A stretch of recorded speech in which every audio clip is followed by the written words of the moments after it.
我在哪儿？我不是在办公室改 PPT 吗？难道我穿越了？哎！别打我！别打我！别打我！狗崽子们！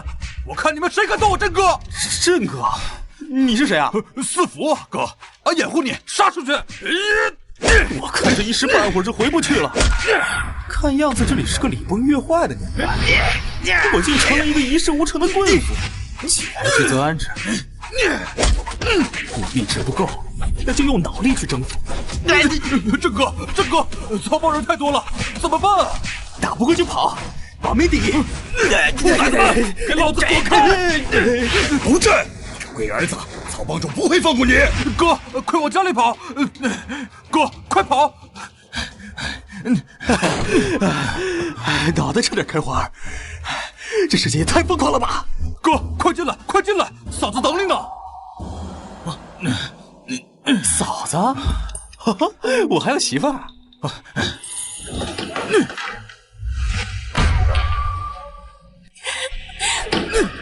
啊！哎呀！师傅，快到！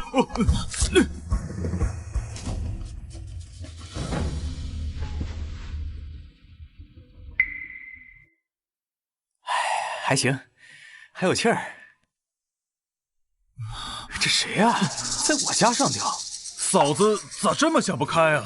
嫂子？她是我媳妇儿？对啊，你昨天从柳家买的，你还说了玩3天之后要卖给三婆，还能换5两酒钱呢。柳枝，你到底有没有良心？我父亲把我托付给你，给你建了这么大一座豪宅，结果呢？你是怎么对我的？夫人，你要相信我，我真的是被冤枉的。明明是你诬陷我！贱人，把这个贱蹄子给我扔窑子里去！放开！你们放开我！你们放开我！你们放开我！哎，婆子，请留步！放开我！放开我！这么漂亮的美女，你给我玩几天呗？哎，千不该万不该，不该有这副好皮囊呀！婆婆，求求你，救救我吧！婆婆，求求你！行，先给你玩玩，不过3天必须给三婆送去。好嘞！婆婆，救救我！我真的没有勾引你没有勾引她，以后就勾引我吧！你放我下来！混蛋，你放我下来！你放我下来！你放我下来！看来原主不光是个惹是生非的棍夫，还是个贪财好色的棍夫。天哪！天崩开局，让我一个坐办公室的小文员如何应对得来啊？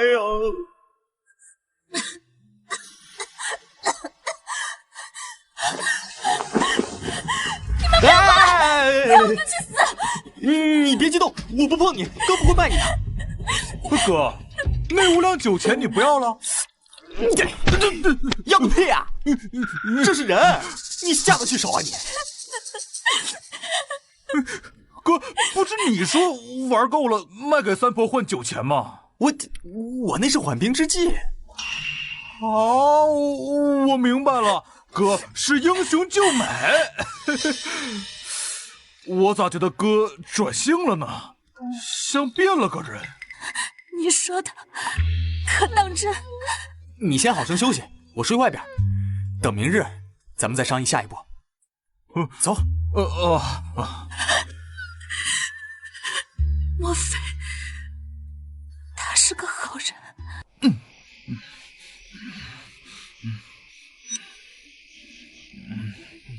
哥，咱没钱也没粮了，又多一张嘴出来，咱咋活呀？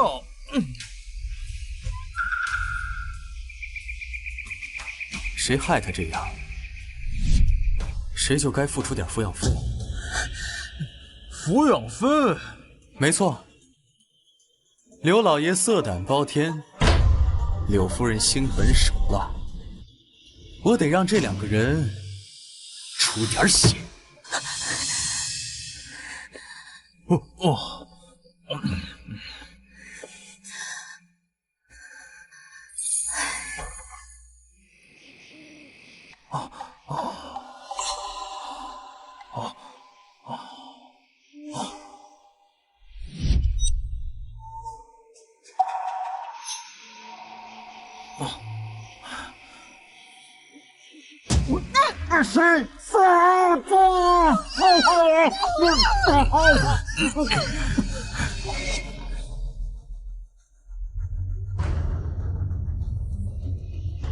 走，去灵守我房。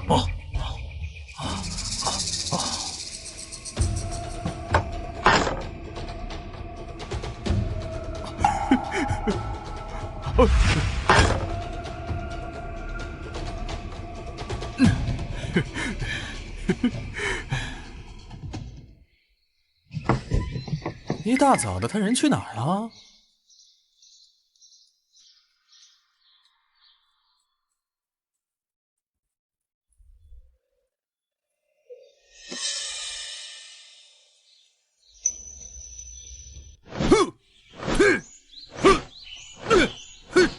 啊，活在这乱世里，连喘口气都觉得沉重。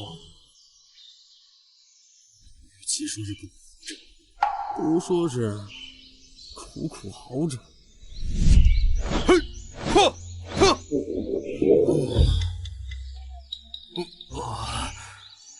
郑哥，饿了。也罢，人人只求自保的乱世里，能有个全然信任自己的人，已是万幸。这傻兄弟不懂世道险恶，只知死心塌地的跟着我，这是我撑自己的希望。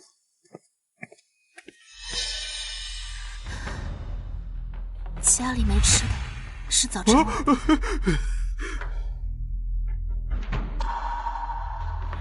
郑哥，你先吃。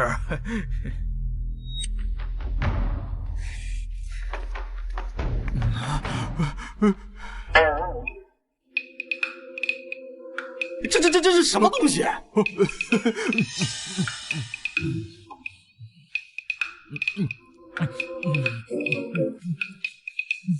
俺就知道，俺郑哥对俺最好了，有啥好吃的都想着俺。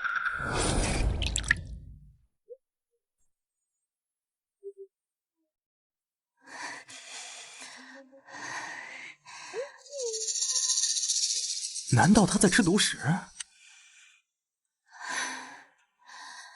可家里什么都没有啊！他竟然用刷锅水冲击，我还误会他。哎呀，真是个吃人的时代！如果能让他们过得好一点，我心里会不会好受一点？你们是谁？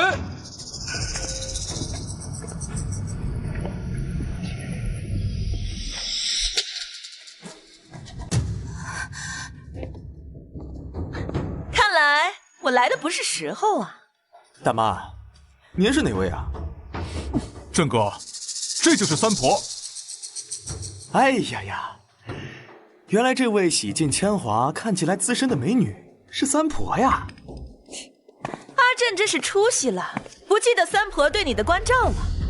说好了今日卖妻买酒，迟迟不见你上门，老婆子自然要上门来问问，你要钱不要啊？三婆说笑了，我卢震岂能是卖妻之人呢？那不是硬往我头上戴绿帽子吗？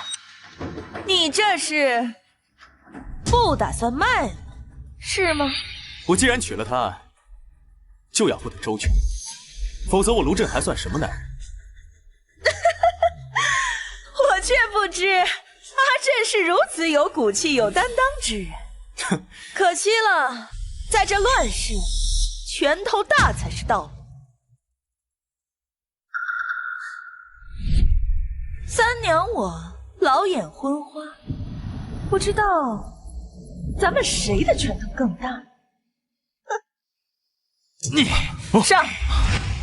进屋去。我告诉你们，我卢震虽然算不得什么英雄，但是也绝对不会推一个女人来换取暂时的安定。啊！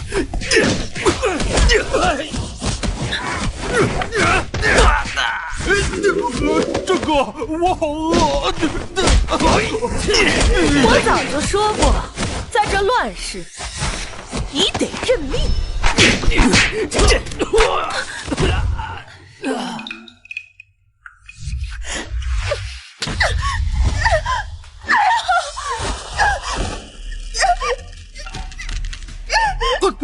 住手！放开我，你个混蛋！我要是擦破点皮，老娘就扒了你的皮！三婆啊，你有句话说得很对，在这个乱世，拳头硬才是道理。现在，你知道谁的拳头硬了吧？你们先离开！现在可以放开我了吗？三婆，你拿我当傻子吗？我若是现在放了你，他们就会进来，将我们碎尸万段。滚远点儿！现在可以放开我了吗？三婆，人心险恶，你还是留在这里比较安全。我要将你碎尸万段！来人，给我找个麻绳来，给三婆上个活儿。好嘞。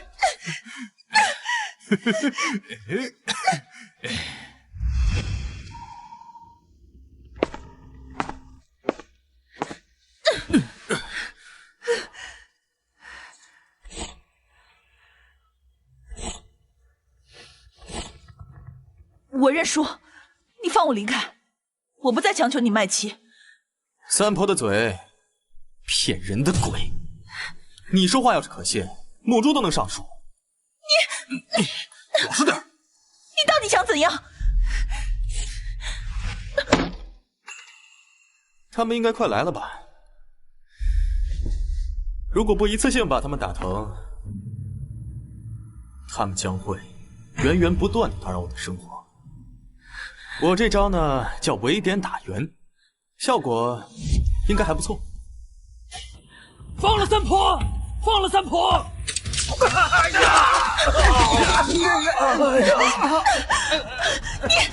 你不是阿震，你不是那个无所事事、好吃懒做、混吃等死的阿震。我是谁？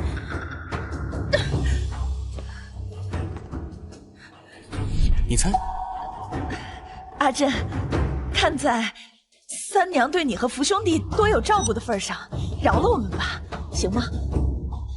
多有照顾，是见死不救的多有照顾，还是见到我和四福被饿死，把我们拒之门外的多有照顾？又或者是上门逼迫卖妻、逼死人命的多有照顾？我就想带着兄弟和女人好好的活着，就这么难吗？走！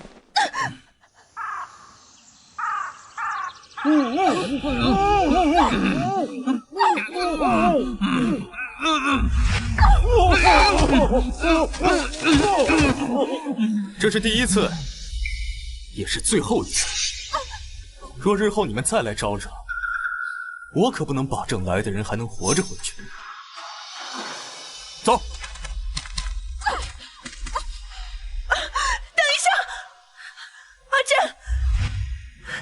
阿震，不，真野，你就这么把我们扔在这里？不管是山上的野兽，还是路过的歹人，都会要了我们的命的。希望真野大发慈悲，救救我们，救救我们！杀人者人恒杀者，理所应当。我知道你有这个本事，可是乱世已至，哪里还有净土？现在哪里还有偏安一隅的地方？真野。没有人喜欢打打杀杀，把脑袋别在裤腰带上生活。原本我们已经发展了110号兄弟，可是上次和曹帮火拼，就只剩下我们10几个人。希望真爷给我们指一条生路。你找我有什么用啊？我又不能帮你们逃离青竹堂。希望你能给我们一条生路。我们这10几号人，愿意追随朕爷，万死不辞，万死不辞，万死不辞！郑哥，你太……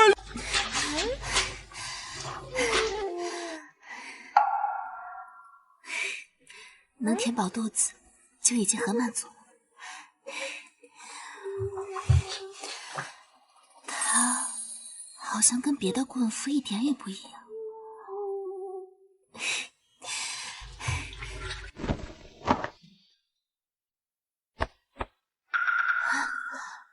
是郑哥安全回来了吗？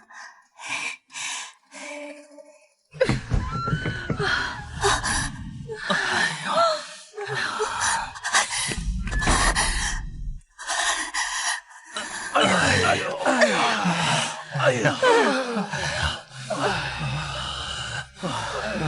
累死了！等谁伺候呢？起来！民以食为天，想要活下去，填饱肚子才是最关键的。既然你们投靠了我呢，就要忘掉自己曾经是个棍夫，一切都要靠自己亲手劳作。你们能做到吗？能。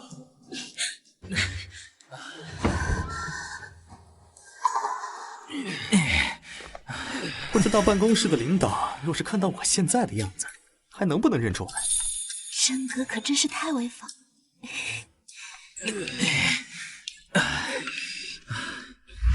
那边。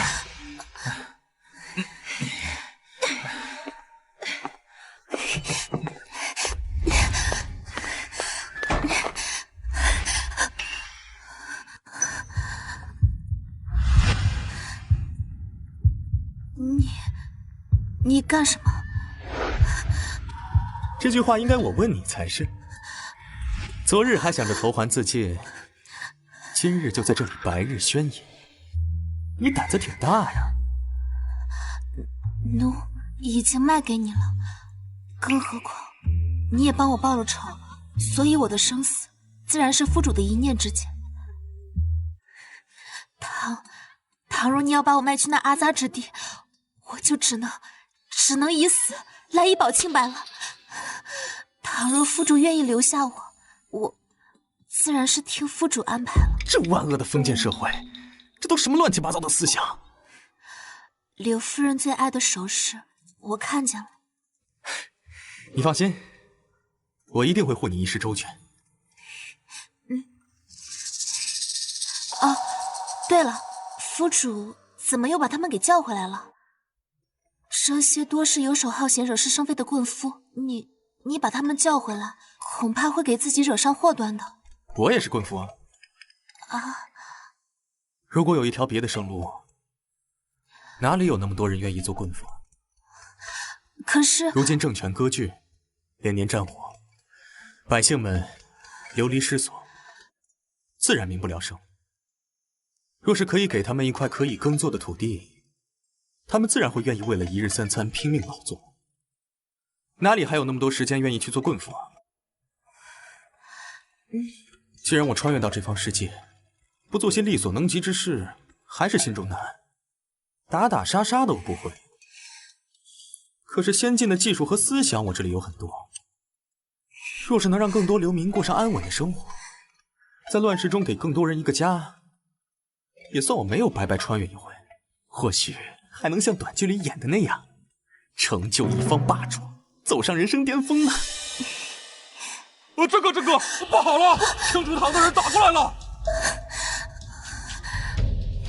郑哥，他们外面来了好多人，他们扬言郑哥临阵脱逃，必须杀死衣锦校友，还有三婆和其他的棍夫，也因办事不力，要他们以命相抵。莫怕，一切的恐惧都来源于火力不足。虽然咱们人少又疲惫不堪，肚子又很饿，不过我一定会让他们见识见识什么叫科技改变生活。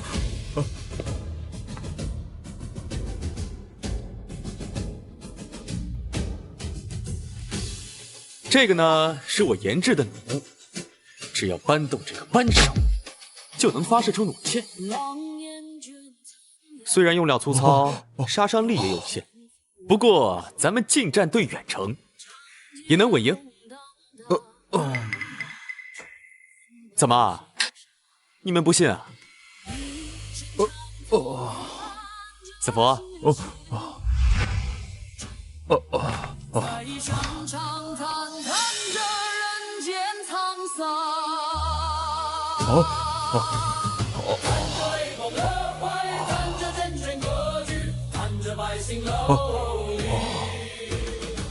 3、2、1。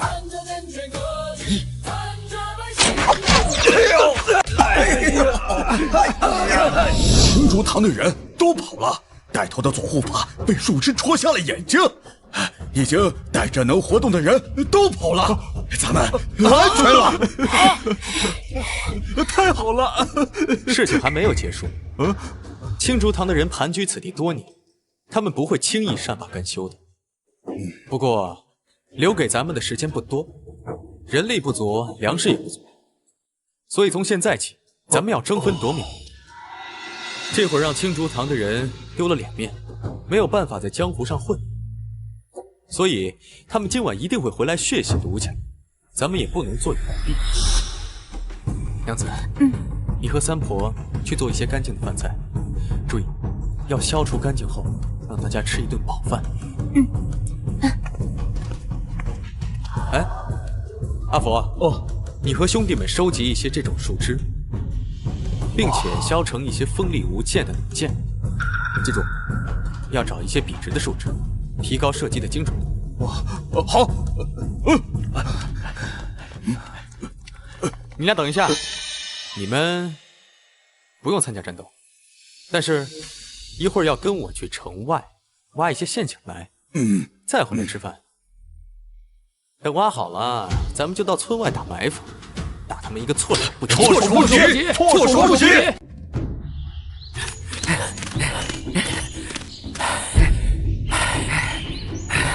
我赵某人行走江湖这么多年，从未在一个棍斧手中栽过跟头。三娘那个老不死的贱人，我就知道那个贱人靠不住。堂主英明，一个小小棍斧根本不足为虑，尽管交给我们，经验定让他们知道青竹堂的厉害。那个小婢女也只能交给堂主您了。走。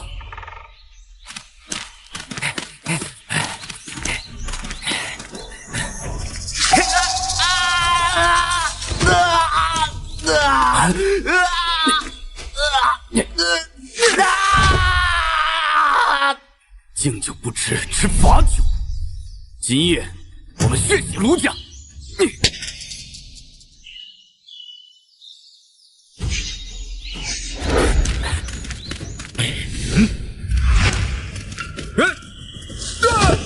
别过来，这都是陷阱。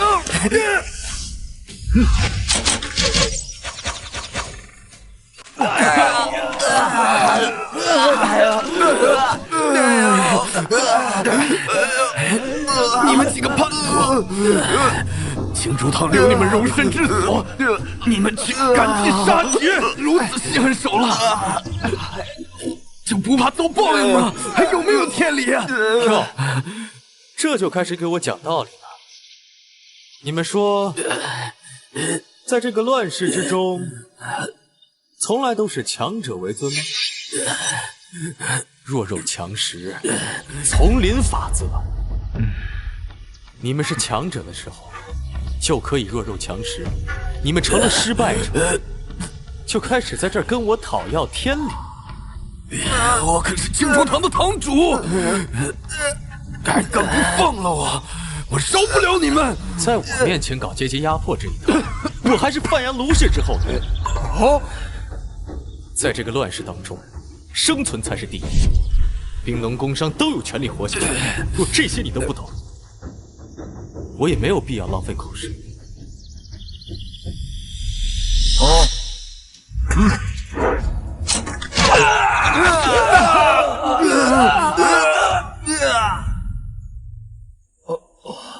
郑哥，这青竹堂已经被灭了，你怎么还太生气了呢？我担心的是这帮兄弟，我带着他们成天过着有上顿没下顿。我想找个地儿，找一个能遮风挡雨、能存下粮食的地方。这想法虽好，可这兵荒马乱……哎，郑哥，青竹堂怎么样？青竹堂？对呀，哥，青竹堂有房有地，还有个大粮仓呢。这爷，万死不辞！我定要在乱世中给更多人一个安稳的家。你们站起来！我让你们站起来！我带你们就活出个人样。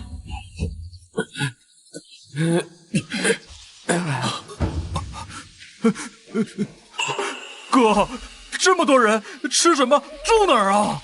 府主，家中已经人满为患了，他们说想要来投奔你。走。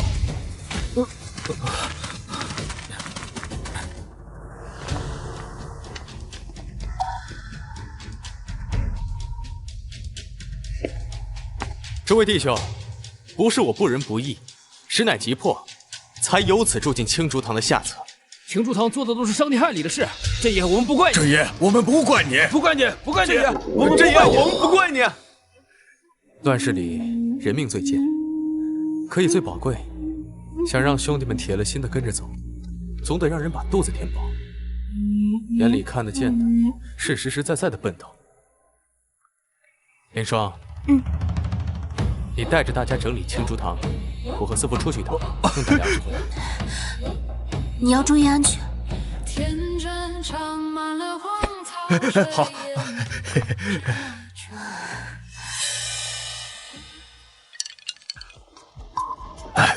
听说了吧？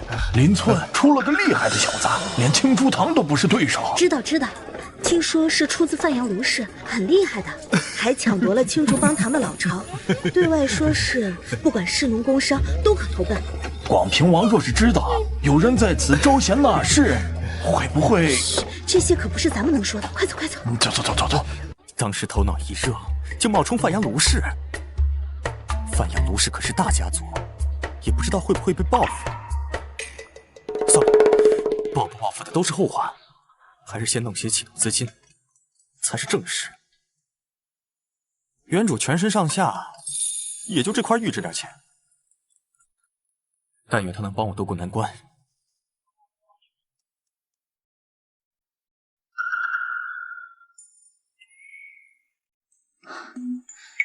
祖传玉佩一块，质地上乘，水光透亮，有此宝贝却来典当。莫非你是传说中那位范阳卢氏之后？我说对了，能当就当，不当我换你。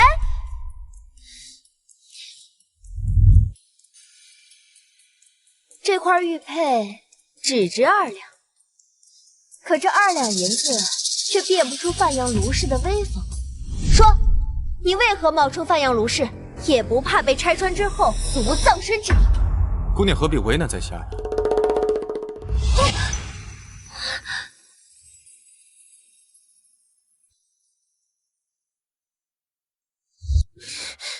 就像你女扮男装一样，不过是乱世中的一些手段罢了。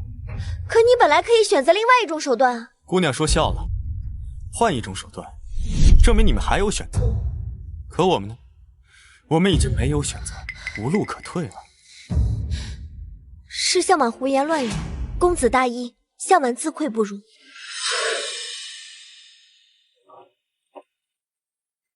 公子请留步。这话本不该是我这个当铺伙计该说的，可是此物一看就绝非等闲人所有的。你若为了些许散碎银两，失了这玉佩背后的机缘，实在得不偿失，还望你三思。盛世古董，乱世黄金，如果能换得些许银两，在这个乱世当中生存，也是值得的。这块玉佩就不是普通人家可以拥有的，就算他不是范阳卢氏，必定也是出身世家大族，再加上此人言行，将来必非池中之物，阿爹说，做生意最需要的就是眼光，学会奇货可居。此人说不定就是我的奇货。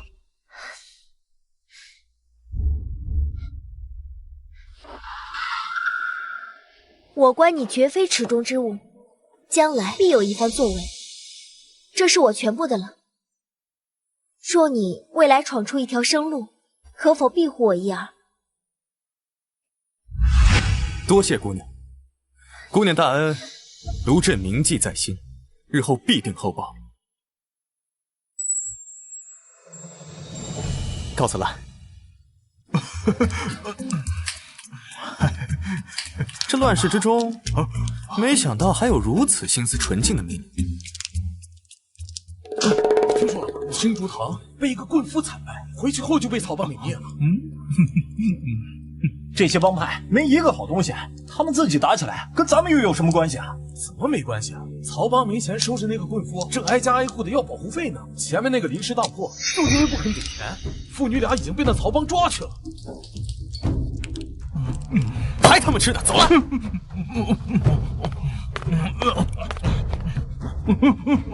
娘娘子，小娘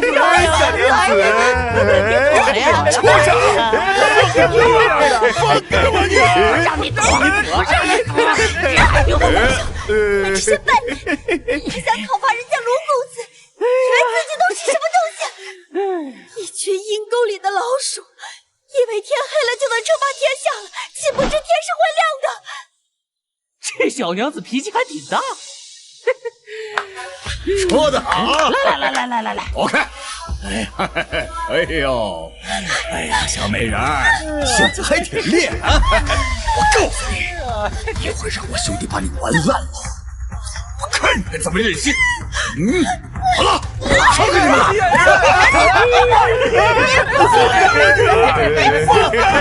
就你叫！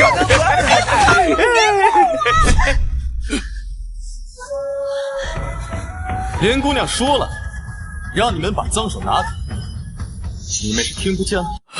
卢震，曹帮主，百闻不如一见呐，只不过可惜了，见面不如闻名。我去你！哎呀！杀了他呀！哎呀！住手！要不然我就掐断他的脖子！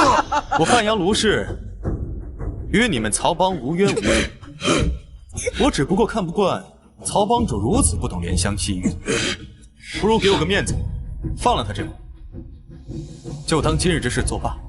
曹帮主意下如何？不行！若就这么轻易放了他，那我们曹帮的规矩岂不成了摆设？那人人都是如此，那我曹帮上下100好兄弟还怎么混？怎么立足？看来我范阳卢氏的面子在这里还赶不上你们曹帮的规矩。看来你这是要和我卢家对着干。公子说笑了，曹帮岂敢跟范阳卢氏作对？但是若只凭公子单单一句话就放了他们，那岂不堕了我曹帮的威名？看来曹帮主对我的身份有所怀疑啊。不如这样，我们打个赌，3天之内，就当这位妇女在你曹帮做客。3天之内，我会让他们安安稳稳地离开曹帮。如果我输了，我便不会理会此事；可如果我赢了，还请曹帮主废除你曹帮的规矩，让他们父女2人安安稳稳地离开这里，可否？好，那我就静候公子的光临了。林姑娘放心，卢震定然会来救你，等着我。帮主息怒，我们这次也不算完全被骗。此人之前的确是个棍夫，但前些不久，他宣称自己是什么范阳卢氏，一直隐居在外。此人会妖术，而且还会制造武器。听说被他武器所伤的人，哪怕没有伤及性命，也会全身麻木，十分可怕呀。帮主，他还能让挖光了野菜的山上重新变回食物来。他还搞一些奇奇怪怪的东西，如今青竹堂都已经被他所占领。许多人都已经去投奔他。行了，哼，他妈的，我看呀，他就想踩咱们立威。要是让他得逞，此地商贾必然对其归心，草莽江湖，哼，也会对他心生敬畏。哼，这可怎么办，帮主？帮主，这卢真的法术，我们可不好对付啊。哼，法术，我看只不过是些奇技淫巧罢了。是，传令下去，加强戒备，绝不能让他们有机会接近曹帮。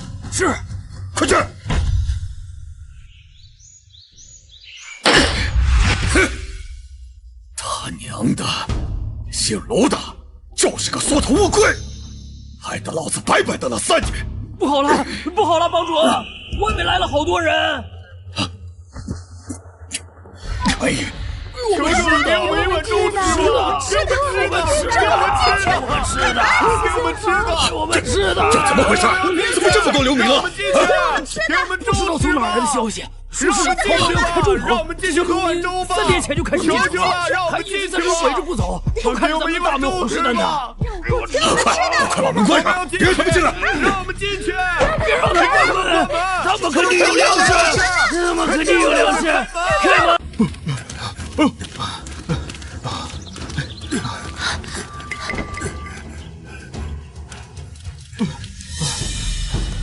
郑哥，你果然料事如神啊！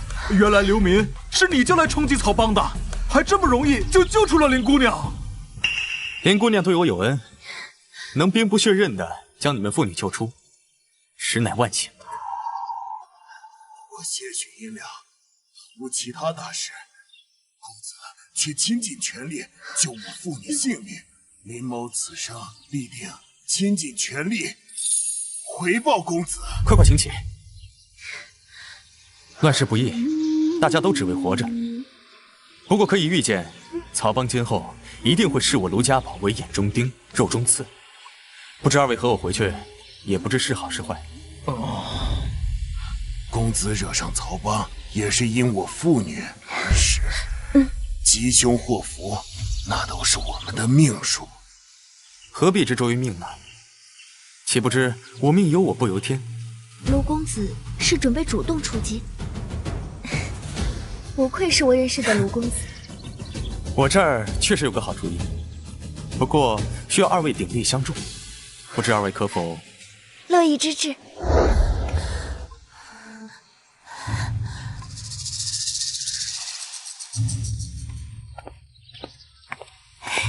府主，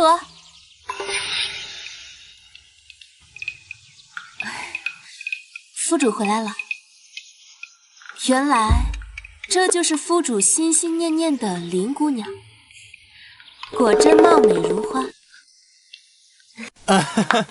是的，没错，这位呢就是我的恩人，林姑娘。当初若非是林姑娘出手相救，咱们卢家堡可不会发展的像现在这么如此之好。哦，对了，这位林长和林姑娘要在咱们这里安家，这些呢都由娘子掌管，我就不插手了。 哎呦，水泥和的怎么样了？哦，还有那个刘恒找到了吗？哦，对了，消石那么大一块消石，我找不到了，我得赶紧把它找出来。火药，火药的研制已经刻不容缓了。要知道这个曹帮日后一定会视我们卢家堡当成眼中钉、肉中刺的呀。娘子，我那儿还有一个改良水车的方法，我得赶紧去实验了。夫主的性子。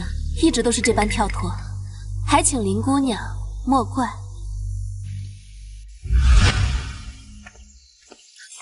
娶妻了又如何？我林小满。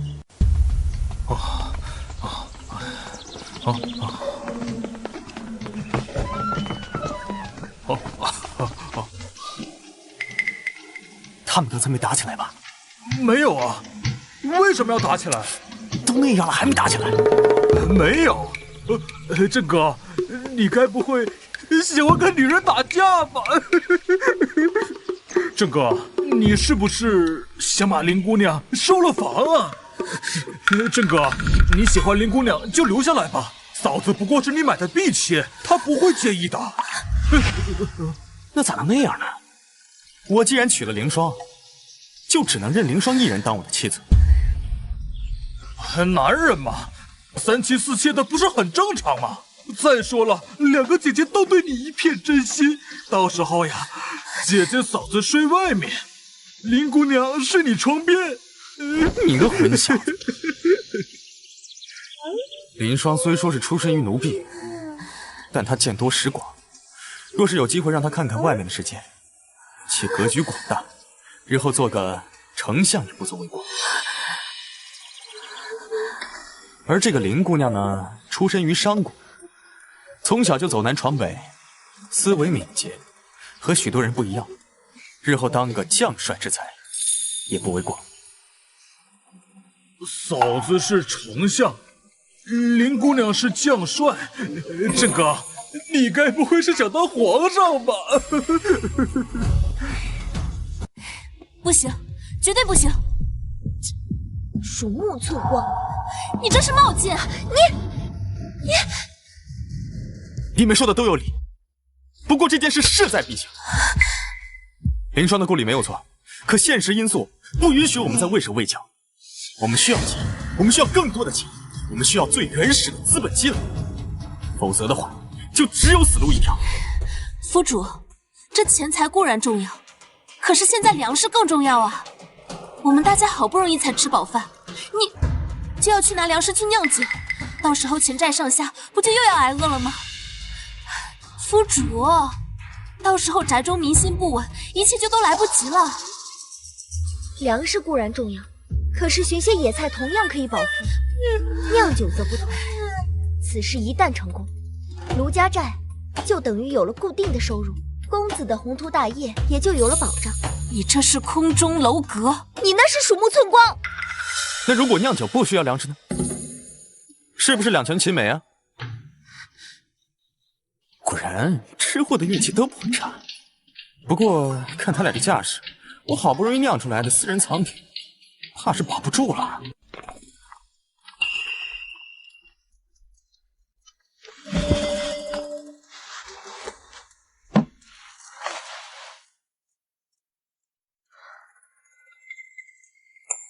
酒香浓烈，沁人心脾，果然是好酒。果香馥郁，闻之可醉。我当真从未见过如此好酒。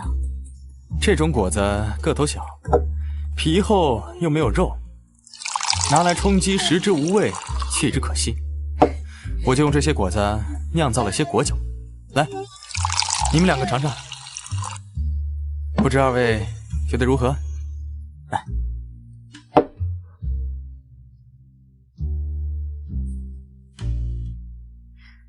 好特别的味道，比曹帮贩卖的烈酒不知好喝多少倍。这绝对是京都那些世家贵族们从未见过的东西。只是山上的果子毕竟产量有限，就算把所有的果子都拿来酿酒，那也不够啊。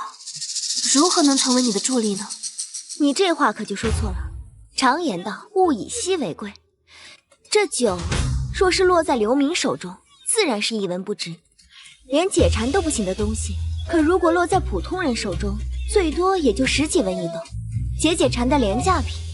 但是若是经过包装，落在那些世家贵族手中，再言明此物酿造不易，世间少有，此物可价值千金。果然不愧是商家出身，林姑娘真是无人能及呀。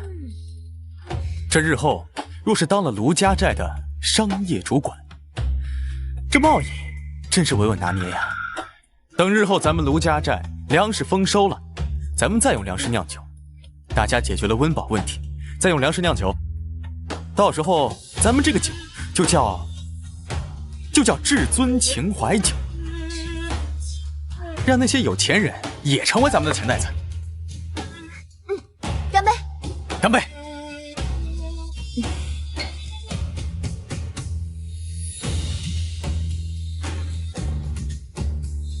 耶！快哉！从明天开始，我要让这至尊秦淮酒走出鲁家寨，卖遍大江南北。加油！再来一杯。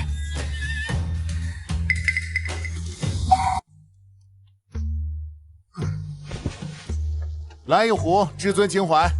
好嘞。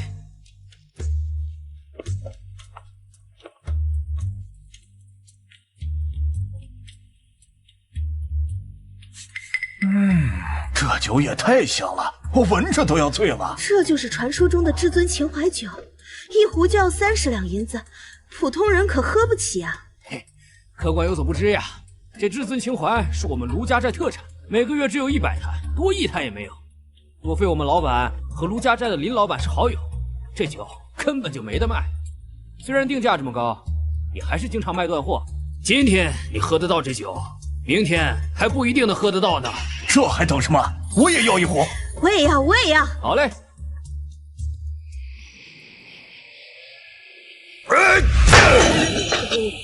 棒子息怒！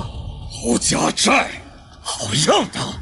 你就踩着我曹帮立威不算，还来断我财路，得罪了我曹帮，必须得死！这至尊秦淮已经抢占了大部分世家生意，我们的酒只能卖给普通人了呀。去，联系谢先生，我说我同意了广平王的提议，请他来我曹帮暂住，共商大事。去，快去呀！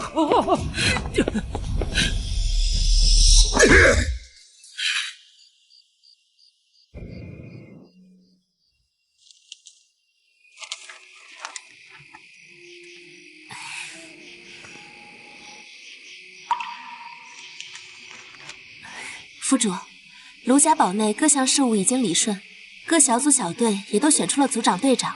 按照你的要求，他们都已经各司其职了。只需要待会儿再去粮仓看一下就可以了。府主，府主，你这是怎么了？屈原离。啊？屈原离是什么？屈原离呢，是我国农业史上最伟大的发明之一。有了它，可以提高我国农业的生产力。咱们的温饱问题解决了，在这个乱世里，也算是站住脚了。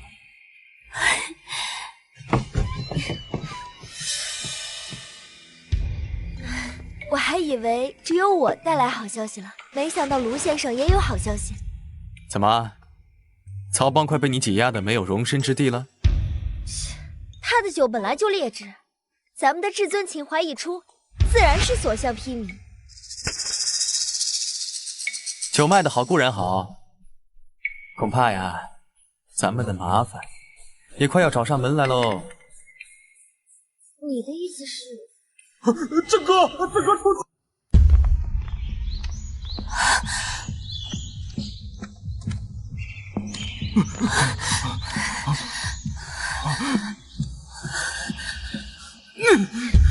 这怎么办呀？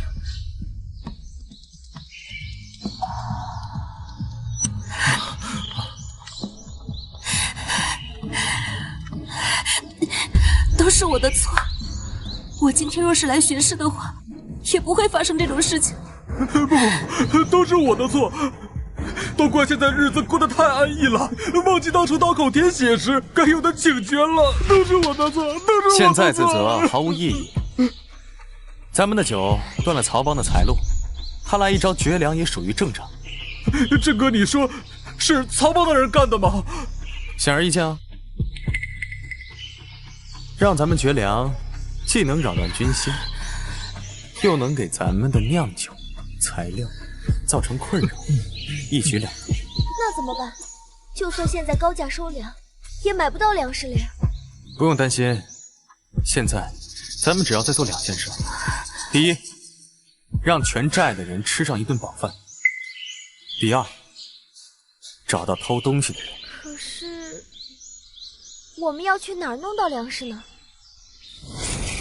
你的酒，王爷收下了。不过，王爷的意思是，希望你把那至尊秦淮一并弄来。还请先生转告王爷，我曹帮必定尽全力攻下卢家寨。到时将所得一切尽归于王爷。哎，万万不可！我听说那位卢震出自范阳卢氏，一身本领通天彻地。哎呀，谢先生明鉴，我曹帮多数弟子都知道，这姓卢的就是一个棍夫。一个棍夫，他能懂得调虎离山之计，玩弄你于股掌之间。一个棍夫，他怎么改良织布和耕种，制造炭笔、水泥和弓弩。一个棍夫，他会收拢流民，教化众生，仅凭10几个人就割据一方。一个棍夫，他能造出如此绝世佳酿，让你曹帮束手无策。不行，此人若不能收入麾下，将来必是大敌。我得休书广平王，先拉拢一下才是正理。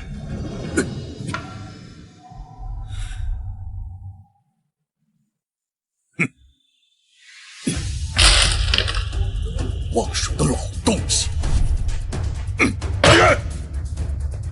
帮主，去，把从卢家寨抢来的粮食都送去厨房。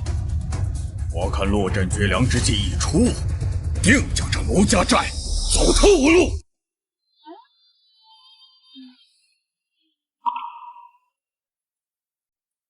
凌霜，你去屋子后面割一些那里的草，再从鸡舍那边取一些鸡蛋，做一些韭菜炒鸡蛋，充当今早的餐食。再把搭在架子上的南瓜煮成粥。记得要摘那些熟透的，千万别把没熟的给我摘了。可是那些草是来吃的吗？还有那个什么黑色的瓜，那不是用来开花的吗？他们都不认识这些植物，我正好用这种方式做一个保险。四福，守住城堡大门，不要让任何人进出，防止偷粮食的贼进出。是。林姑娘，麻烦你去取一下登记册，咱们要揪出逆境。遵命。不知曹帮的人有没有吃那些粮食？我的粮食可不是那么好吃的呀。先生，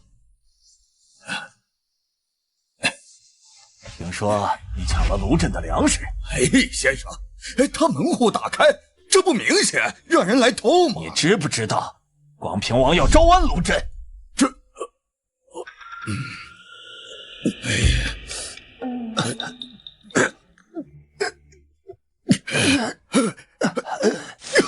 你这混蛋呀！你到底给老夫吃了什么？快上狼！所以你是故意让他们来偷粮食的？说故意有些夸张了，只不过是他们运气不好罢了。如果是前段时间，是那些田木鼠，他们偷走也没什么大问题。只可惜啊，怪就怪在他们是这2天才来偷的呢。有什么区别？本来以为和之前一样，是田木鼠，可谁能想到你们挖回来的是苦木鼠。如果这苦木鼠不经过处理的话，是会中毒的。所以堡主让大家统一用餐，就是为了统一处理这些毒木鼠，防止大家中毒是吗？大家都以为去皮的木薯泡在水里，是为了煮出来的样子更白。可我没告诉他们，如果不浸泡，是要死人的。所以说，那些偷粮食的人怎样了？这个嘛，曹帮上下中的是同样的毒，若非催吐的及时，曹帮上下无人生还。所幸诸位及时催吐，诸位残留的毒素不足以致命。老震，老子跟你不共戴天！吃不足败事有余的东西，我一定要禀告王爷，你这种蠢货，万不可留！寨主果然英明，这粮食在您手中，是保父的圣物，到了敌人的手中，却成了催命的利器。可是按照那个帮主的性格，只怕会和咱们不死不休呀。府主，还是早做准备才好。你们放心吧，现在曹帮的战斗力受损，不敢与咱们正面交锋。咱们还是好好研究一下我的生流作坊。哎，我这个密封技术还需要改善一下，省得到时候我还可以用这个密封技术制造一个蒸汽机呀。又在说奇奇怪怪的话了。鸡就是鸡，哪有什么蒸汽机啊？我看你是想吃白切鸡了吧？卢公子难道是又有新的发明创造了？等我真的研究出来了蒸汽机，我就在咱们寨子上开展一次工业革命。等那个时候，你们就知道我这个发明有多么的伟大。谢先生，是不是说的太过于轻巧了？退让，叫我曹退让？难道我曹帮上下无人生还才叫退让吗？虽然我依附于广平王，但我也在此地经营多年，手下兄弟跟我同生入死，我一定要为我的兄弟们报仇。家宝害我曹帮几十条人命，我和卢家宝不死不休。如此才华横溢之人，之前居然是个无所事事的棍子。范阳卢氏竟然出了个这样的人才，此人必须招入麾下。如若不杀，还不是因为你觊觎别人的粮食，还派人去做贼，自己害死了自己的手下。请谢先生转告广平王，我曹帮和卢家宝绝不共事一主，有他没我，有我没他，你看着办吧。你庶子不同为谋。来人，传令下去，曹帮从即日起和卢家宝势不两立。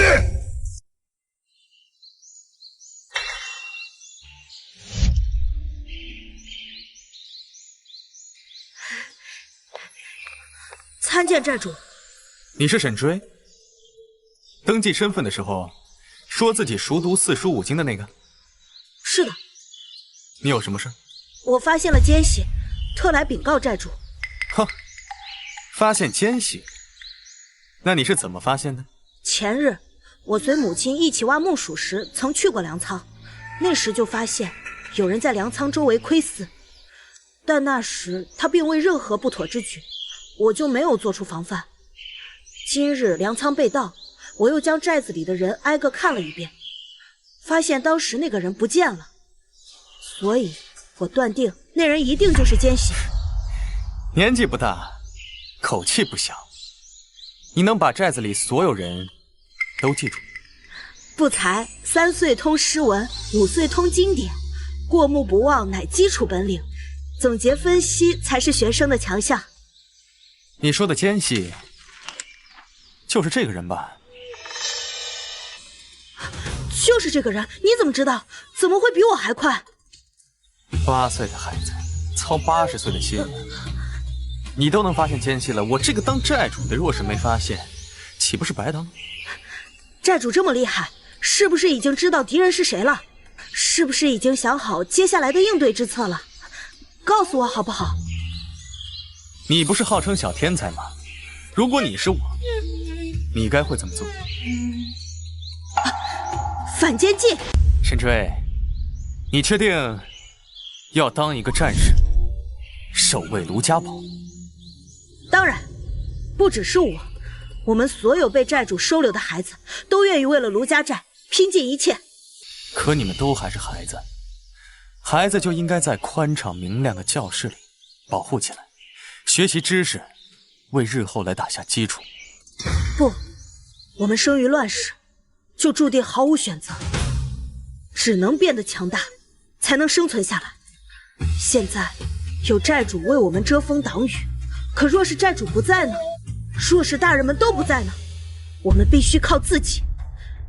所以，童子军请命出战。好，从今日起，你组织寨中所有的孩子，成立童子军，在你们力所能及的范围之内，保护卢家寨。记住，你们不是战斗训练，而是寨子的未来。你们要利用你们儿童的优势，趁其不备，收集情报。你们能做到吗？保证完成。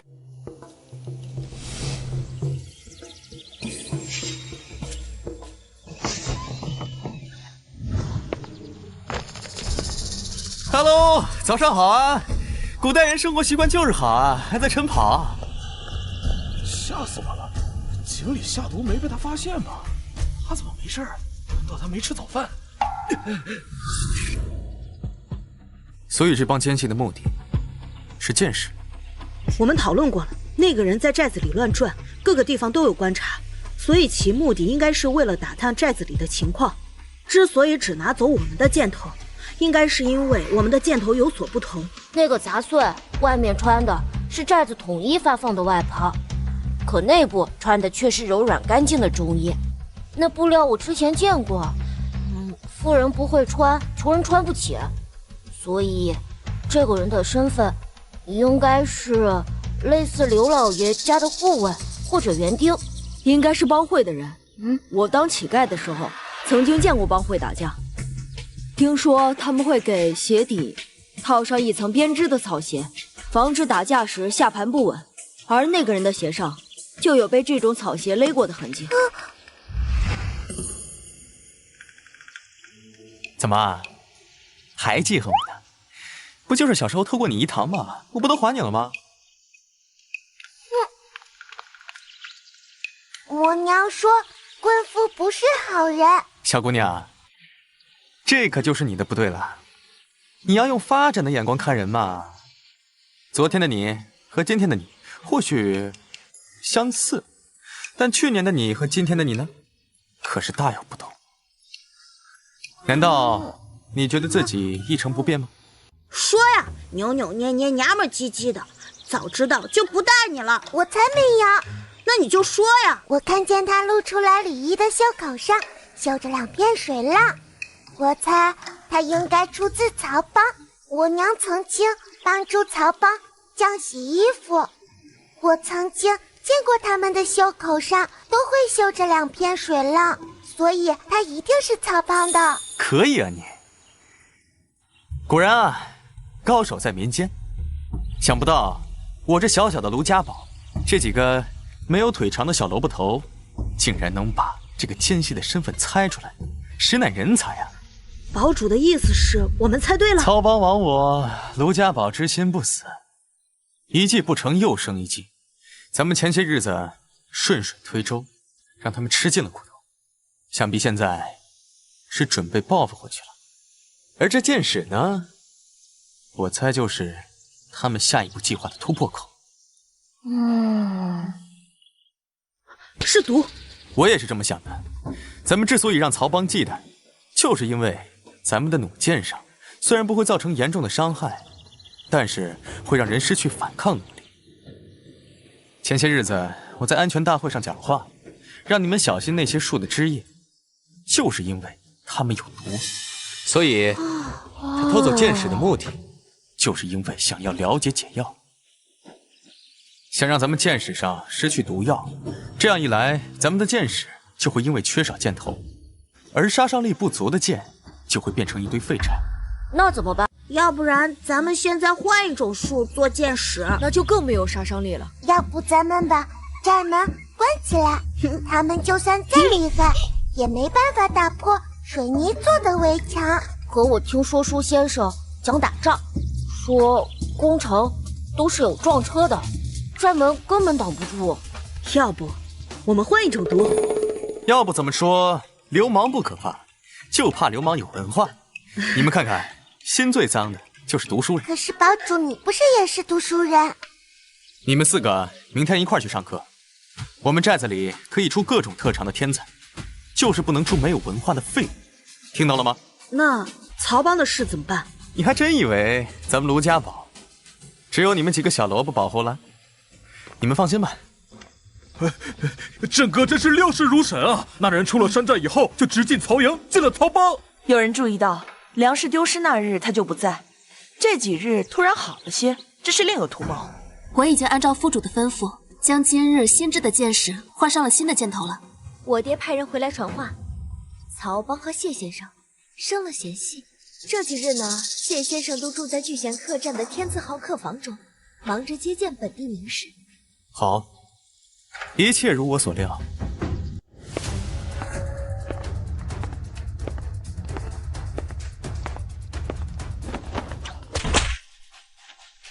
兄弟们，扬眉吐气的时刻到了！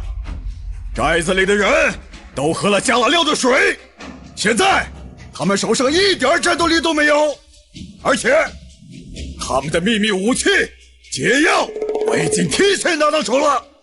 只要我们攻进寨子里去，我们就能为死去的兄弟们报仇了！兄弟们，给我冲吧！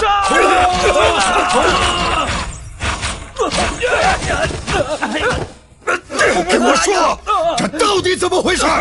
你是否被那棍斧给收买了？两头拿好处，出卖兄弟啊！说！大哥，我生是曹帮的人，死是曹帮的鬼，绝对不会有半点叛逆之心啊！一定是你背叛了我，要不我这么严密的计划怎么就被破坏掉了啊？你看我打死你！怎么就不可能了？你的计划漏洞百出，再加上一个蒋干盗书，你必输无疑。妖怪，你一定是妖怪！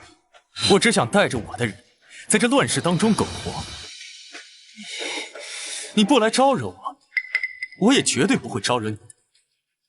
曹帮主，你平心而论，我从来没有得罪过你，可你却3番5次的欺上门来。我刘震虽然不才，但也是范阳卢氏。我不去争那个天下，不代表我不能争。若日后你们还敢再找上门，你们面对的就不是全身麻痹，而是见血风云。好，那我今天就杀了你！卢家堡的一切就都是我的了！帮主！若日后你们执意来犯，我们也不会一辈子守在寨子里。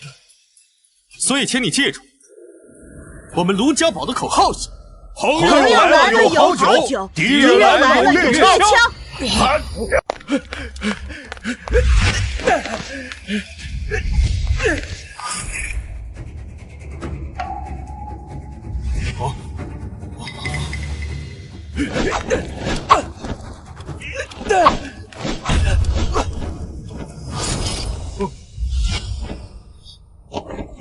哥，你别去，太危险了。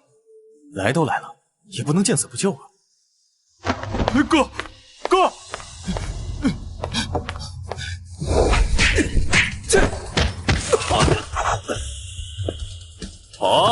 怎么不跑了？不是要找王爷血债血偿吗？这是怎么了？放狠话的本事呢？欺世盗名的外世子，真是一群茹毛饮血的混蛋！自己是什么广平王？这世道正是因为有你们才会这么乱。今日我严学清纵然身死，但是也有无数有识之士识破了我的真面目，我一定会不得好死！小少爷，乱世生存这么多年，没想到你还是如此的天真呢。严家出过帝师又怎么样？有100年底蕴又怎么样？轻腿不过唇齿之间，王爷才是乱世称王称霸的枭雄，而你注定该死。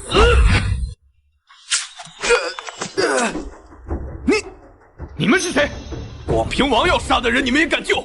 活得不耐烦了？广平王是和曹帮有着密切联系，还收了他们的酒，帮助了曹帮起死回生的广平王？当然，那就没有什么好顾忌的了。杀了他。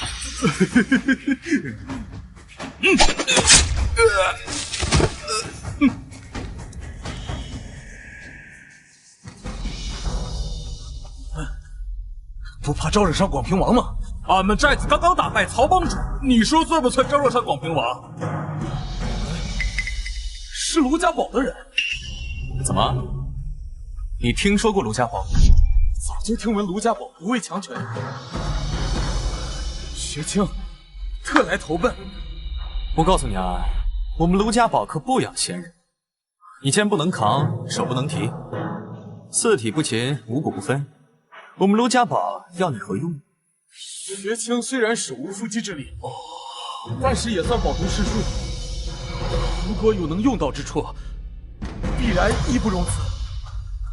我们卢家堡可没有势能攻商者，即便你是一个望族，到了这儿也只是一个普通人。你要听从领导的安排，接受思想汇报，你还愿意来吗？自然。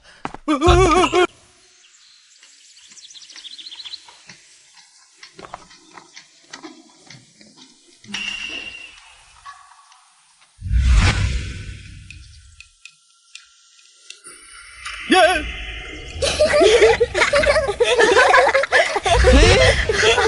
老虎不发威，你拿我当 Hello Kitty 啊？林阳，我就知道你小子不老实，你看我怎么收拾你！哎，堡主，孩子顽皮，还请您宽裕啊。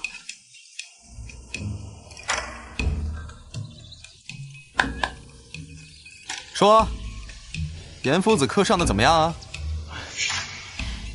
严夫子很好，就是我听不大懂。我还是更喜欢去四虎哥哥那边练拳。我觉得严夫子的课比我之前的夫子强多了。就是什么呀？沈追，你来说。他们说严夫子恪守礼仪，是个老古板。沈追，你怎么出卖我们呀？寨主可是我救命恩人，但凡寨主发问，我知无不言，言无不尽。严夫子大才，就是书生气重了些，不过教你们几个小屁孩还是绰绰有余的。可是他太古板了，这都乱世了，还守着那些规矩礼仪，根本不懂变通。你们要学会求同存异，你们要允许这个世界上有不同，却又各自精彩的人生。你们要学会找到你们各自身上的相同之处，这样才能处成朋友。需要找到不同之处，这样才能有所成长。这样就是求同存异。堡主大才呀，请佩服之至。郑哥，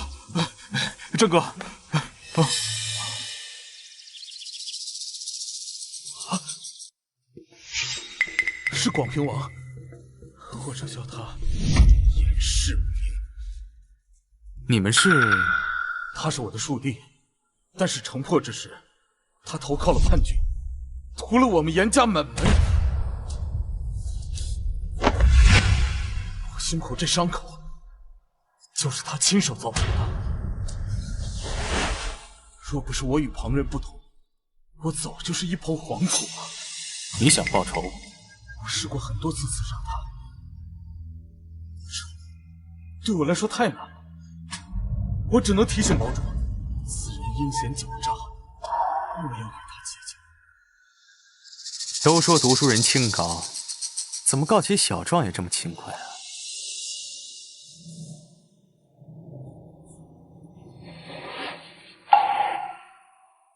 坐下吧，不用那么紧张。所以说，那天追杀你的3个杀手，之前都是你们严家的下人。是，他们都是我们严家收养的孤儿，理应该效忠于家主的。可是如今这乱世，人心不古，他们投靠严世民有钱有势，就背弃了我们严家的恩情。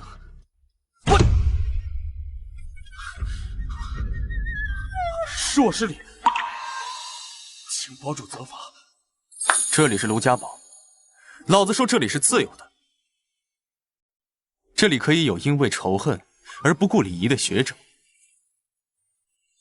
也有因为悲伤而泪流满面的幸存者，还可以有因为报血海深仇，从书斋走出拿起刀剑的战士。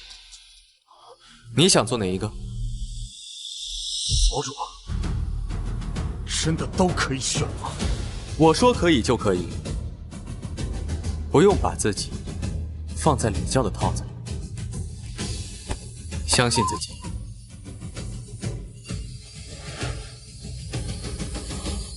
狼烟卷残阳，空枪赴寒霜。列祖列宗，你一定会手刃我们严家的仇人！看一下口口里边裹着什么？乱世是不需要软弱的，正如当初你们一样，愿意站出来保护大家。你们不需要软弱，只需要调整情绪。哥哥他没事吧？每一个人都需要成长，每一个人都有自己不愿意被人看到的一面。等夫子愿意说了，大家自然而然也会知道。好啦，今天的课就上到这里，回去吧。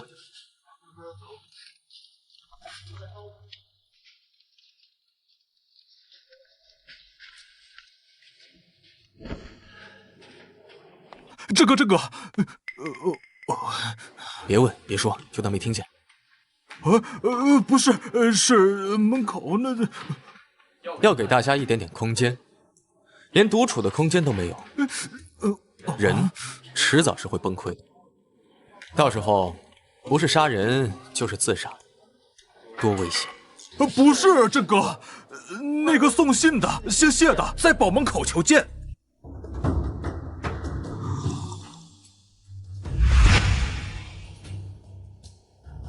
卢堡主，我们王爷的提议，您觉得如何？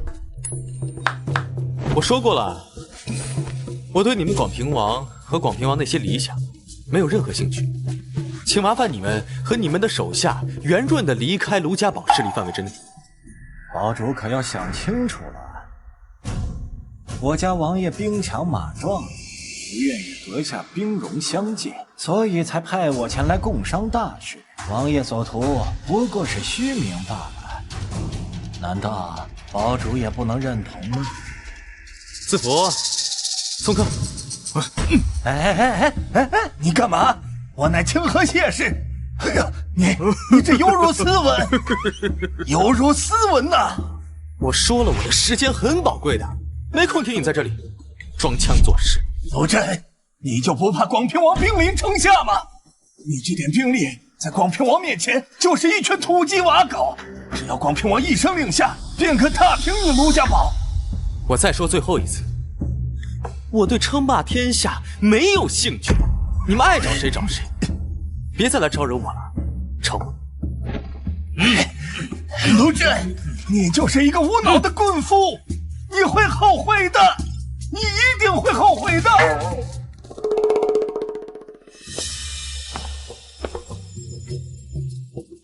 您不该放他走，不放他走，谁给咱报信？你放心，我可没有做圣母的习惯。可是，此人阴险狡诈，定不会善罢甘休。以他的卑劣，一定会使阴招，清残会无力扭转。谁说的？若你能开设课程，要全民学习兵法，还怕他搞阴谋诡计？学兵法，全民皆兵。对啊，只教几个小萝卜头，实在屈才呀。36计能不能讲？孙子兵法会不会讲？是，可是卿从未听过孙子兵法36计。小爷上大学的选修课就是孙子兵法和36计品鉴。为了不挂科，小爷可是把这8000多字倒背如流。你等着，我这就去给你写出来。哇，瞒天过海，浑水摸鱼，抛砖引玉。我的天哪！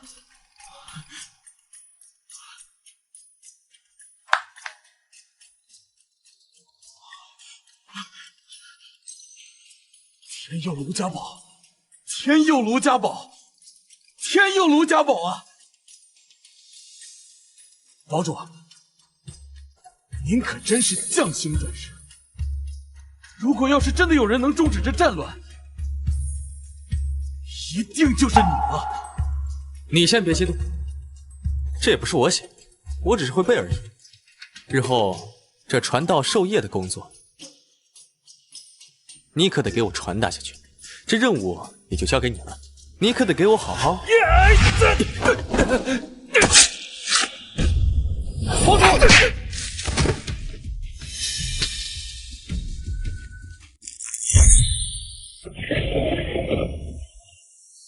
赵熙已经丢了多年，仅凭一块玉佩就认定是赵熙的后人，这是不是太草率了？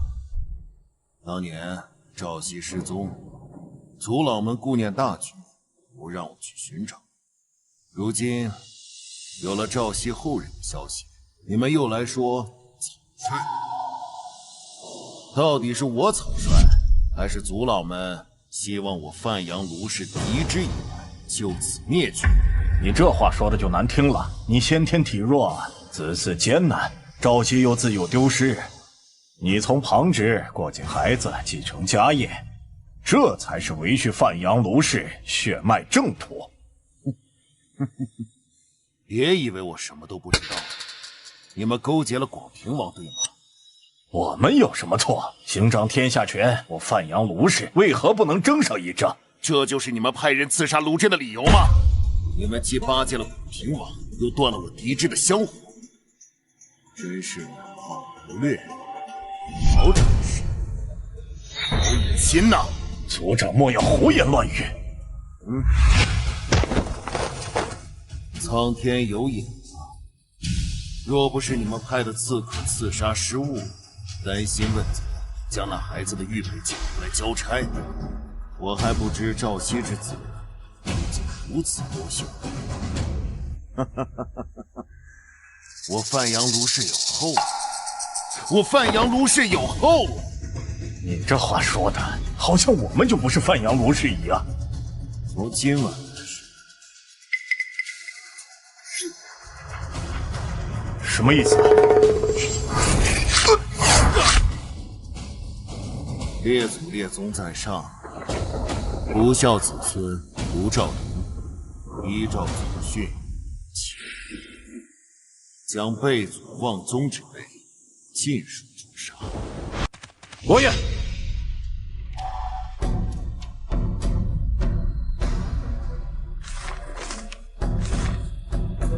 谢先生果然料事如神。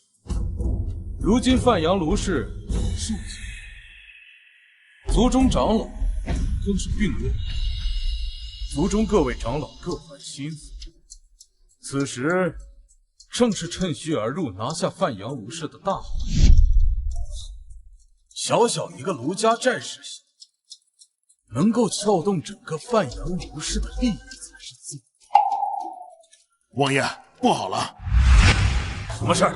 范阳卢氏发生血拼，族老会刺杀族长，被全部反杀，他们的族人也被逐出了范阳卢氏。现在卢家已经被卢兆陵全部掌控了。什么？又是他卢兆陵？退下吧。是。卢兆陵，我跟你势不两立。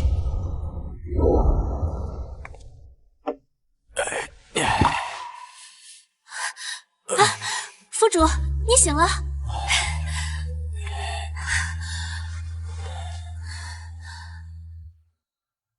我这是怎么了？您已经昏迷了3天了，大家都很担心你。哦，对了，香婉刚刚才回去休息，还有司福，他们一直在外面守着。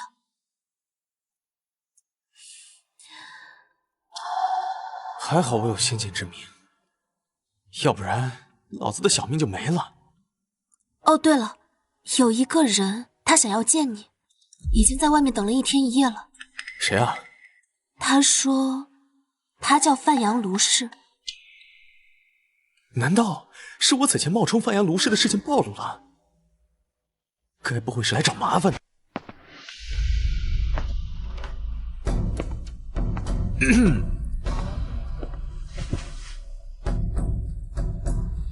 你这个地方也太寒酸了，住在这种地方，也敢自称我范阳卢氏？站没站相，坐没坐相，一点大家风范。我范阳卢氏何时出你等逆子？说，冒充我范阳卢氏究竟意欲何为？你有病啊！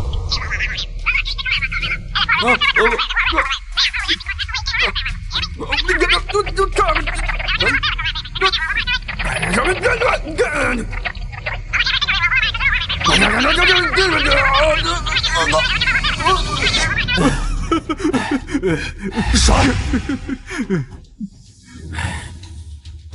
如此粗鄙之人，怎堪为我范阳卢氏？定是冒充之人！你这棍夫，已有屈死之道！你在这跟我逼逼赖赖什么呀？有本事过来打我呀！在这儿，你装什么大板蒜啊？你妈没教过你不要用手指指别人吗？很不礼貌的行为。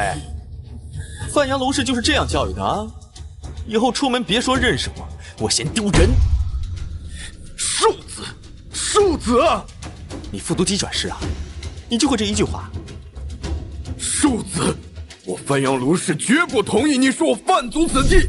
若再敢冒充我范阳卢氏，我必处之！好大的口气！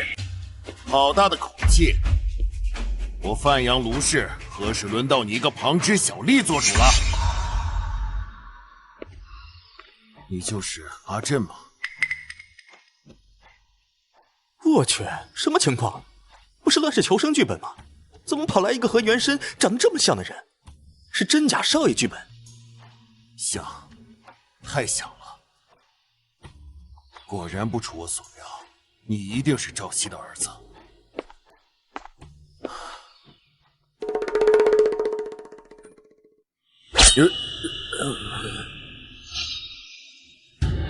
卢兆阳，你不要以为是大长老的儿子，四处横行霸道，族中念你父亲年迈，对你多有作用。想不到父子竟然刺杀少主，敢直接上门羞辱，是觉得我范阳卢氏的刀不快吗？我是谁？我在哪儿？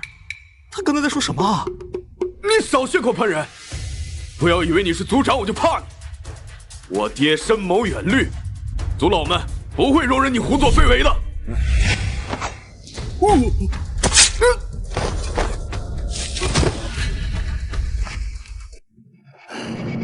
可惜啊，范阳卢氏已经没有族了。阿震，不要害怕，我是你大伯，范阳卢氏的族长卢兆云。我多病不嗣，这么多年一直寻找你父亲，想让他把卢氏继续传承下去。从此刻起，你就是我范阳卢氏的少主了。这是古代版的豪门少爷回归记吗？这上来就干人的老头，到底是原身的亲人还是敌人？冷静，冷静。卢家主恕罪，小子当初是胡说八道，冒认范阳卢氏之名，只为在乱世中谋求一丝生机。小子只是棍夫出身，绝不可能是范阳卢氏之后。如有冒犯，还请卢家主子责罚。阿震，你还记得这块玉佩吗？这是我和你阿爹年幼时父母所赠。这块玉佩属于我年幼失散的弟弟卢兆熙，也就是你爹。所以，你真是我大伯？我真是范阳卢氏之后？家人们，谁懂啊？口嗨就变成真的豪门少爷了。逻辑的，天理的。大伯，所以是广平王派人告密，才会有人来陷害我的是吗？广平王应该是拉拢不成，想要驱虎吞狼，只不过他也没有想到，他竟然歪打正着，替我了却了心中大事。歪打正着是没错，只不过这个小人从一开始他就没憋好屁。这个小人，我没去找他麻烦，他反倒来找我麻烦了。哼，大伯，你知道这个广平王平时最大的敌人是谁吗？最大的敌人，应该就是黑旗军了吧？一直看不起庶子扶正的广平王严世明，双方交火不断。广平王诡计多端，黑旗军很难占便宜。攻击不够，那咱们就装备来凑。是时候展现真正的技术来。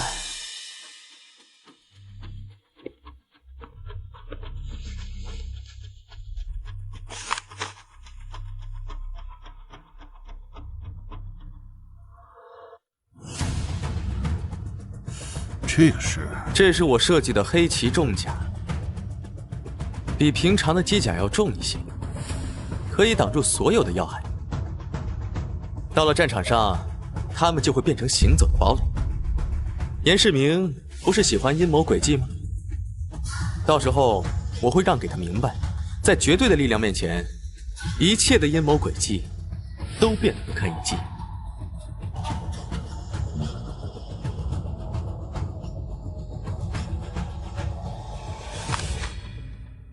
大伯，你可有渠道把这些信送到黑旗将军手中啊？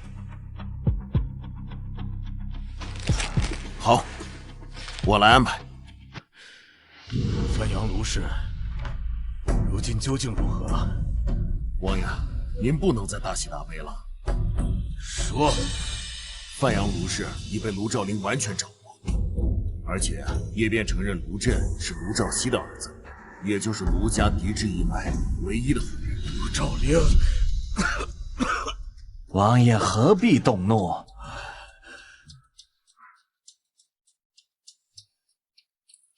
范阳卢氏不知好歹，自断一臂，于乱世中已全都知道，王爷何必大动肝火？谢先生，计策。卢震此人与曹邦多次冲突，早已不共戴天。如今曹邦已收为己用，此时不用，更待何时？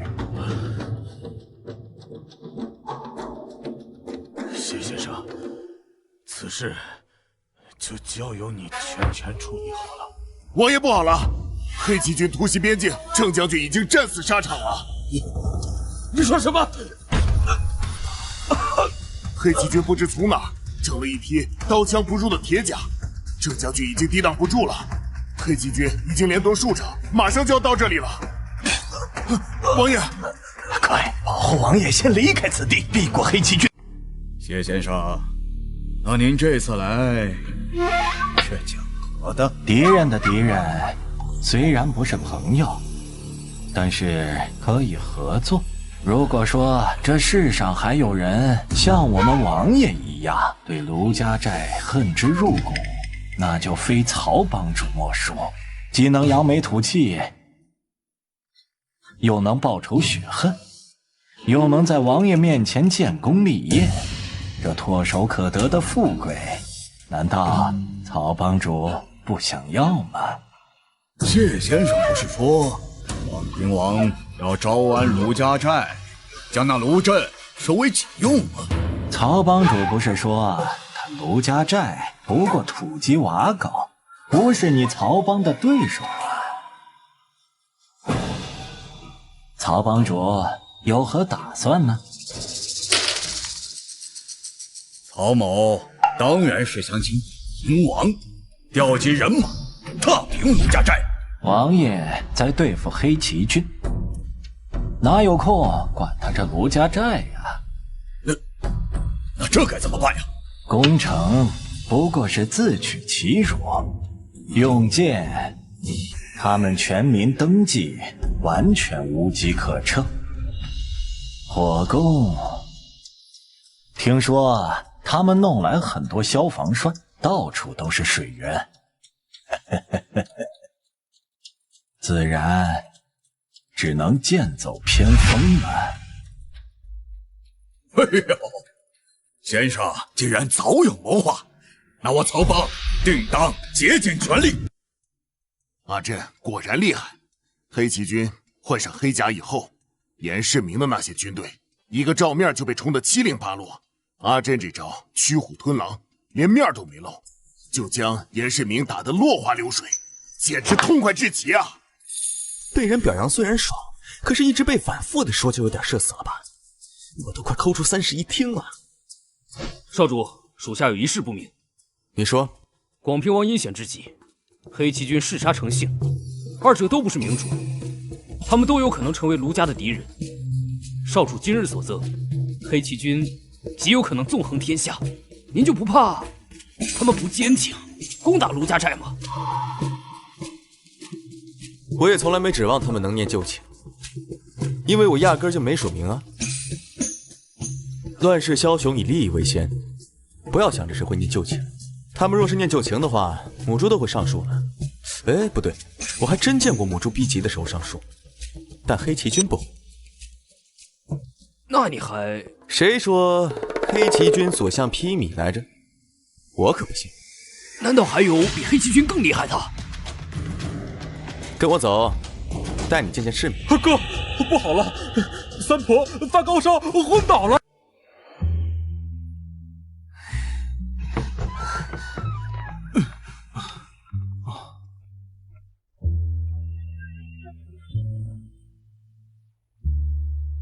他们脸怎么回事啊？怎么满脸病容的？可能是昨天有些着凉了，所以今天大家都有些不太舒服。只有三婆发热吗？大家基本上是伴随着上吐下泻，只有三婆发起了高烧。哦，不过也不太严重，只不过是刚刚有些抽搐，然后晕过去了。府主，我是实在不知该怎么办才好，所以才请您过来定夺的。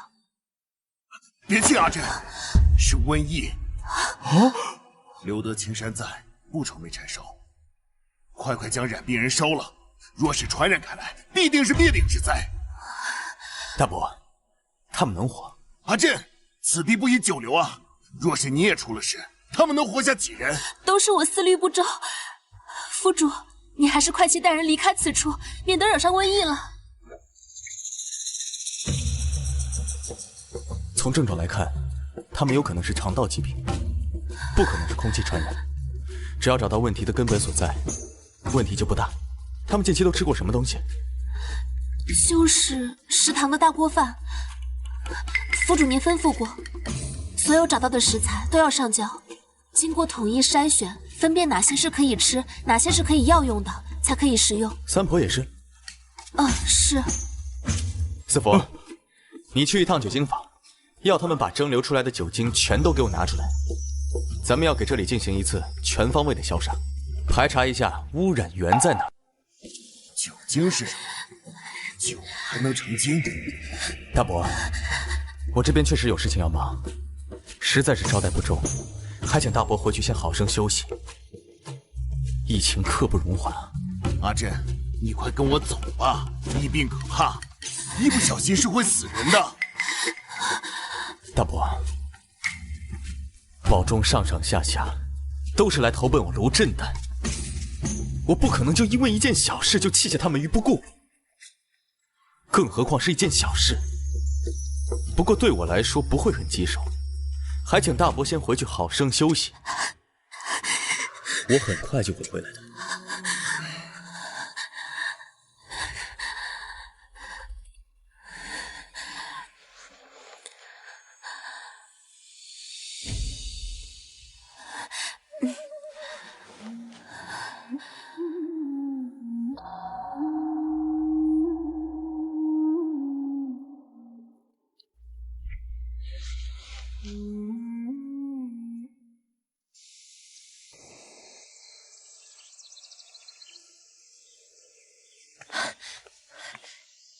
已经有60多个人出现了上吐下泻的症状，严重的还会抽搐。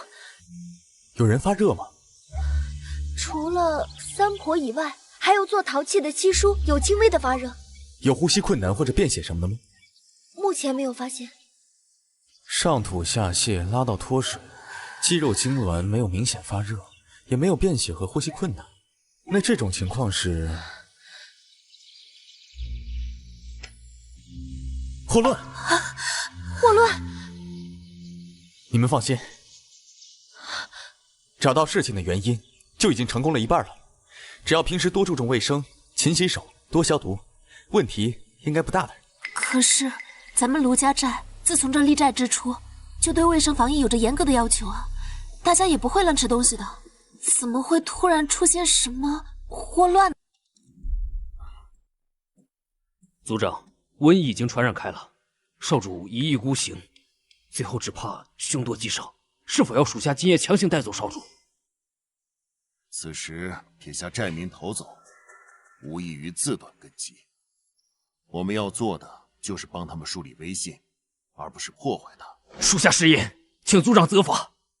飞鸽传书，请族中医术最高的郎中来卢家寨，珍稀药材不用吝惜，都带过来，协助少主共同抗疫。是。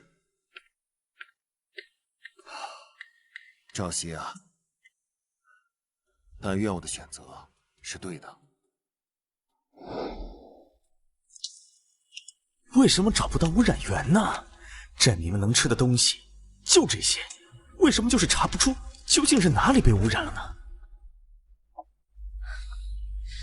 卢公子，先吃些东西吧。我和他们吃的都一样，为什么我没有得病，他们却得病了？我们之间的区别是什么？难道就因为我来自未来，打过疫苗？可是我没有打过霍乱疫苗啊！再说我是魂传，原神可没打过疫苗。还有什么是我和他们不一样的呢？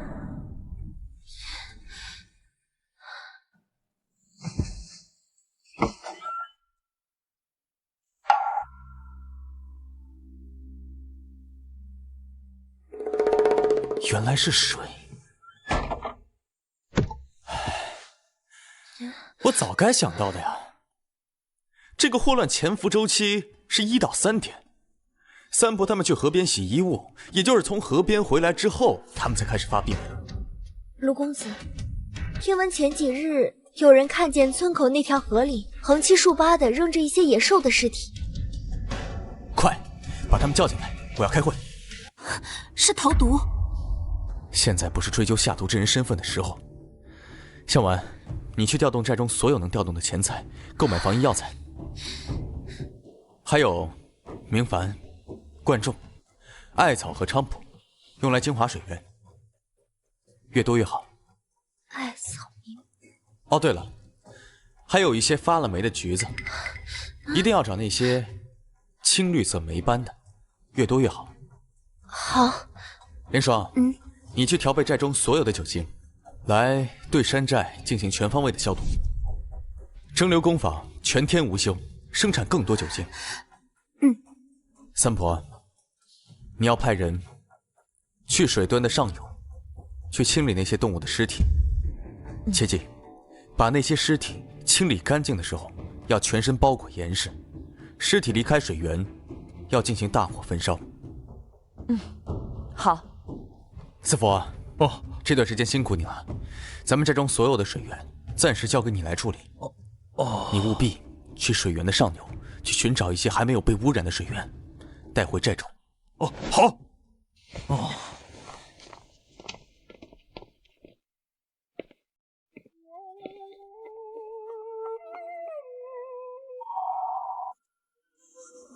大伯，今日前来所为何事啊？阿志，大伯没办法劝你离开这里立意，但是大伯也没办法，眼看着你陷入危机，所以我让随风调集族中医者过来帮忙，并且带来了大量的药材。按照路程，明天应该就能到达卢家寨。侄儿代替全体百姓，感谢伯父的救命之恩。范阳卢氏从来不出没有担当之人。大伯和整个范阳卢氏给你当后盾。好。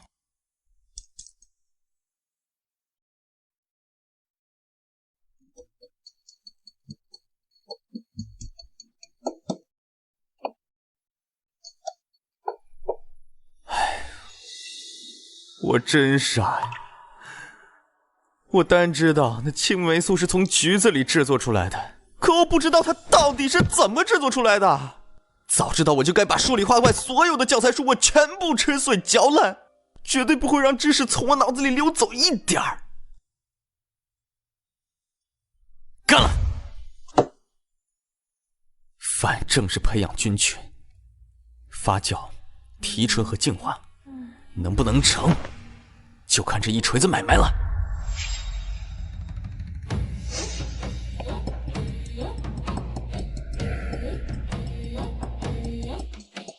天真长满了荒草，水烟不知哪去了。官府的文书又到床顶被拉上架。府主，你这样废寝忘食实在是不行，咱们整个寨子还都指望着你呢。留给咱们的时间不多了，我敢说，他们已经在来攻打咱们的路上了，只是忌惮咱们寨子闹瘟疫，想要坐收渔翁之利罢了。哎呀，那你更应该好好休息，不是吗？我现在需要的是时间。如果我们能在曹帮打咱们之前将疫情控制住，别说是1个曹帮，就算是10个曹帮，我也不怕呀。对了，那天我让你调查的事情，调查清楚了吗？我已经问过了，那几户人家因为不认识木薯，所以挖错了。他们吃的是一种跟木薯很相似的东西，所以那段时间，他们几家吃的一直是这个。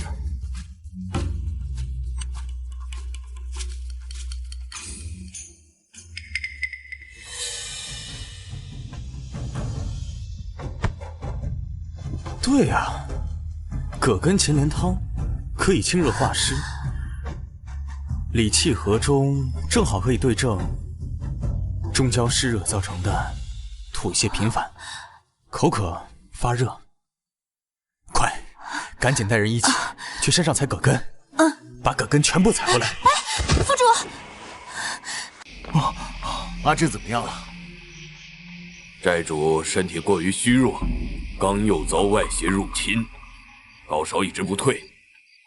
他若能平安度过今夜，那倒没什么；但若他是渡不过的话，这哥身体一向很好，怎么突然就病倒了呢？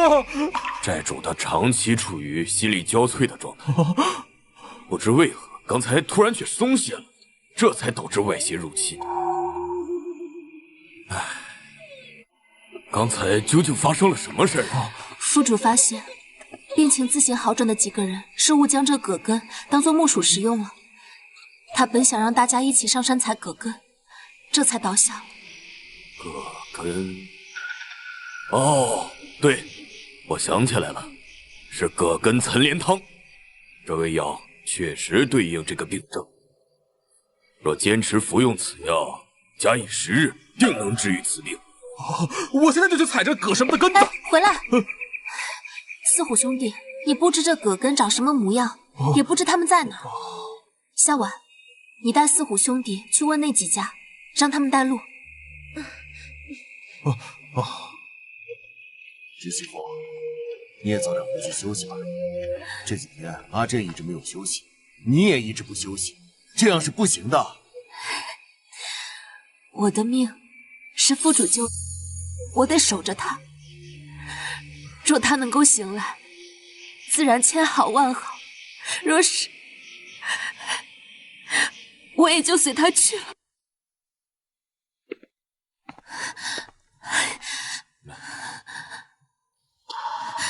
可是有什么难言之隐吗？我有一个偏方，或许能将寨主唤醒，但此药凶猛霸道，极为伤身。或许会对债主的身体造成不小的影响。所以我想到另一个法子，就是让别人喝下这碗药，然后用他的血作为药引子，方能综合此药的药性。只不过是药凶险，是药之人可能……难道没有其他办法了吗？恕在下才疏学浅，这已经是我能想到的上佳之策了。如果服用了此药，那副主醒过来的几率会有多少？3成。哎呀！我刚说了，此药凶猛霸道，极其伤身。你自右手搓磨，身子底本来就弱，你要把这药给喝下去了，恐怕你这辈子也生不了孩子了。哎，厉小姐，你也太鲁莽了！我刚都说了，此药凶猛霸道，你这一口气全干了，不痛苦万分才怪呢！哎呀，我说你们怎么一个个的啊，就不能听我把话讲完吗？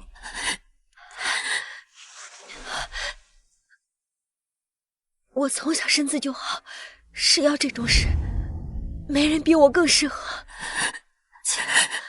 请取血吧。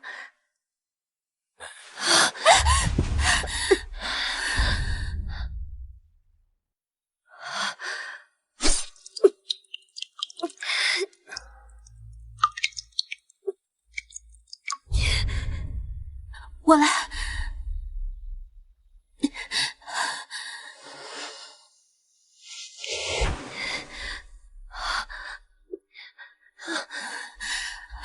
来，走。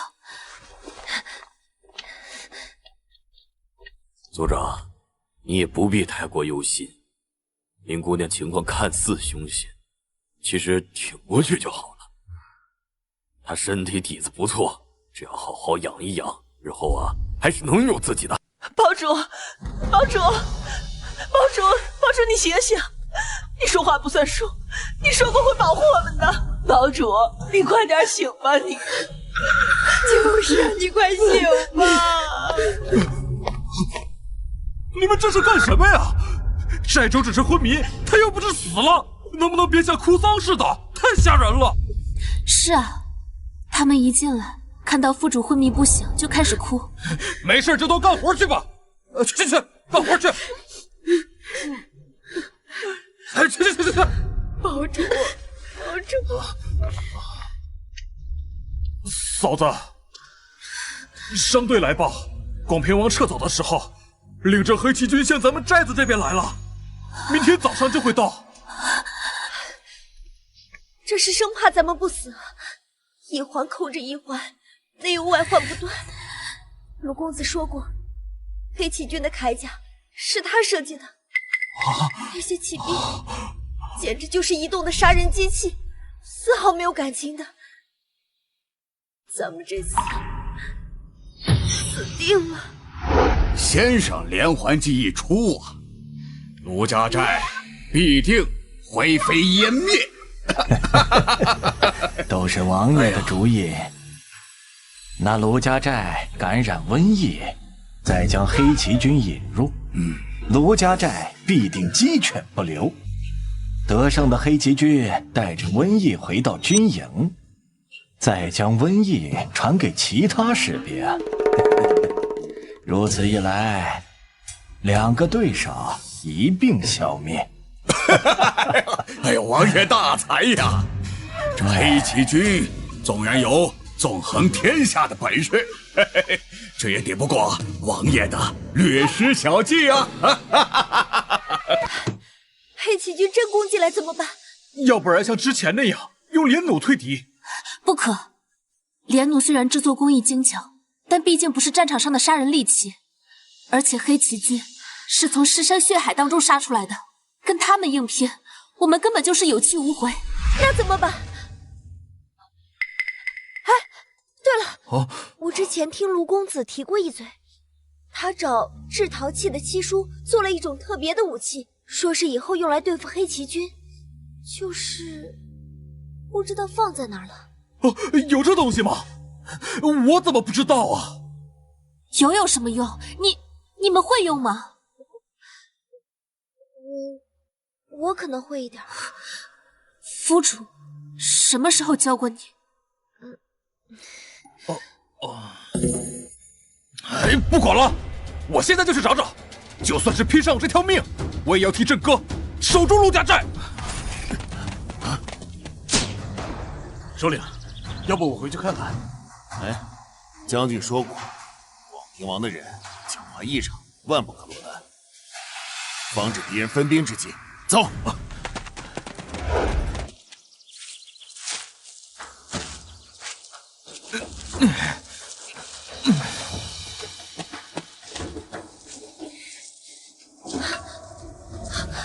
敌人快要过来了，你们准备的怎么样了？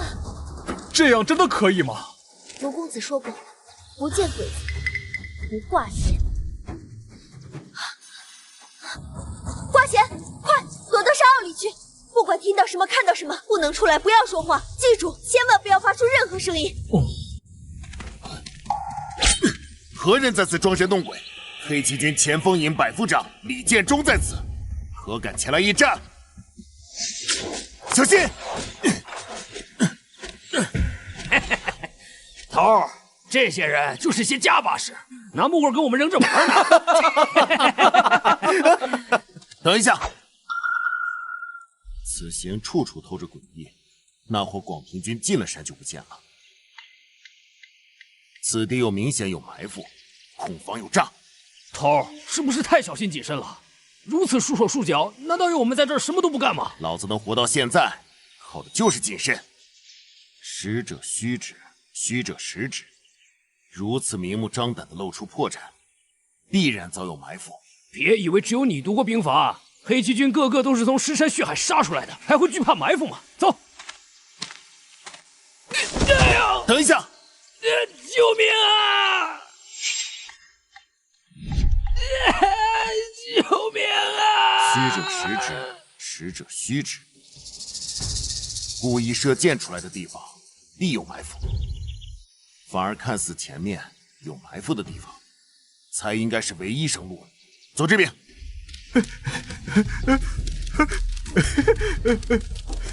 他们就这样跑了。慢！头儿，前面好像有个人。住口！好像是吊死鬼。你们有没有觉得手上的刀越来越不听使唤，身上的铠甲变得越来越重了？住口！再敢扰乱军心者，杀无赦！哼！怕是有人用稻草人在此故弄玄虚，咱们还是尽快离开此地。走。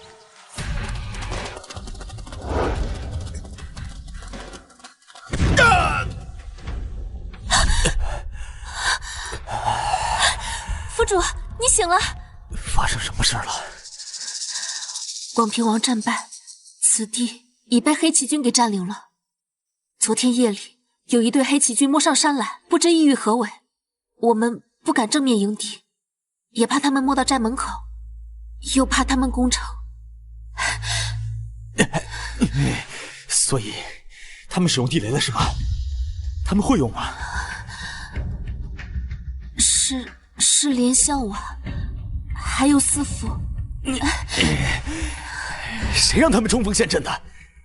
府主，你的那些稀奇东西只有林相晚会用，再加上还有司符从旁协助，我相信他们。你才刚醒过来，我去给你叫大夫。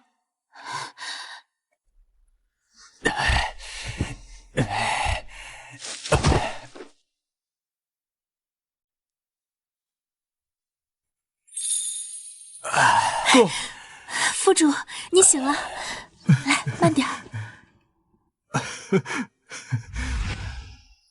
林小婉呢？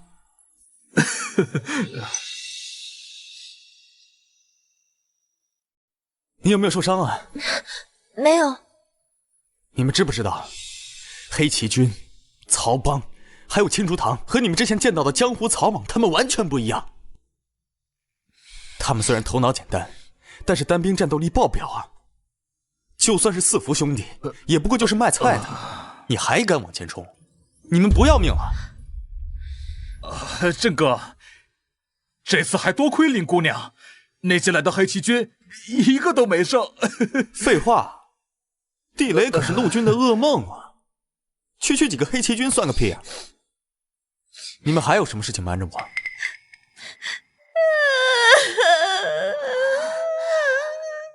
到底出了什么事儿？府主，你别怪小婉。阿珍，你就不要责罚了，大不了你们整个卢家堡搬到范阳来，我范阳卢氏还是能够重新建立一座城的。你等会儿，谁说我们要放弃城堡了？你们还有什么事？啊？小婉把黑旗军引到了后山，准备拿地雷炸死他们，可谁知那地雷的威力太过巨大，把后山也给炸塌了，还把里面的冤魂给放了出来。什么玩意儿？冤魂？你们跟我这玩聊斋啊？啊？都是我的错，陆公子，你罚我吧。府主，小婉她也是为了卢家堡好呀。好，那你们说说看，那些冤魂长什么样？郑哥，我们去的时候发现那些被地雷炸死的黑旗军，他们身上的铠甲全都被吸进洞里面去了，就连剑都飞进去了。那个冤魂实在太厉害了。铁甲被吸进山洞里去了。哦，那你的意思是，那些战士之所以战无不胜，是因为他们身上布满了铁甲，我的刀枪剑士都很难伤到他们，是吗？确有此事。公子，你是不是被冤魂附体了？都是我的错。哥，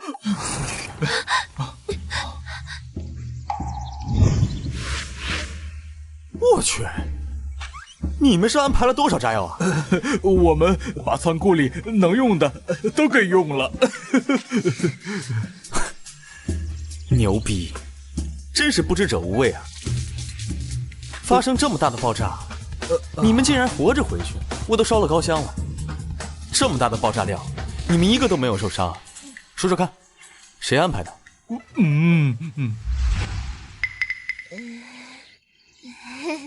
林姑娘说了，让我们爆炸的时候躲到山坳里面。还行，还知道安全距离。那你怎么保证不会有人受伤？林姑娘说了，不见鬼子不拉弦儿。鬼子？闹鬼的山洞在哪儿啊？哦，那边，就在那儿。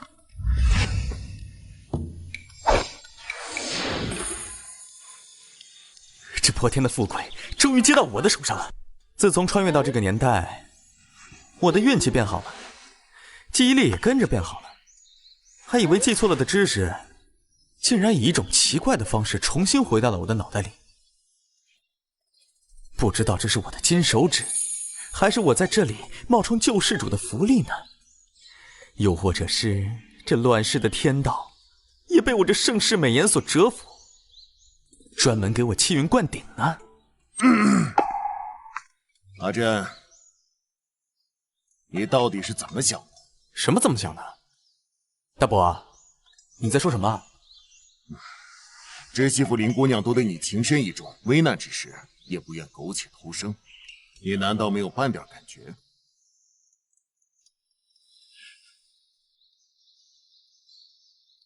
那我应该什么感觉？知媳妇明知你性命垂危，依然选择和你同生共死。林姑娘为救你性命，不惜以身试药，还用生命保护卢家堡。两个姑娘都是万里挑一的好女子，你若是辜负了她们，老子定然替你爹打断你的腿。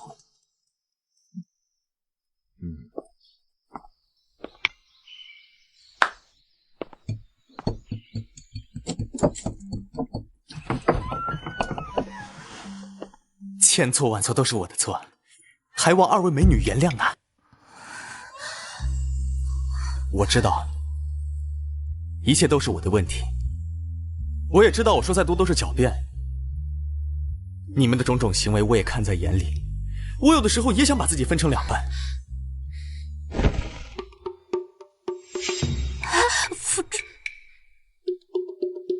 分哪里？你们随便。是分这里，还是分这里？又或者分这里？我都愿意。卢公子该不会是发现情债难偿，决定弄个苦肉计，让我和凌霜姐姐心疼你吧？严夫子的军事理论课程我也是有参加的，还别说，真的挺有用。早知道我就不教他们36计了，这简直是搬起石头砸自己的脚。哦，卢公子这是把一个解决不了的难题推到我和凌霜姐姐面前，让我们替你抉择。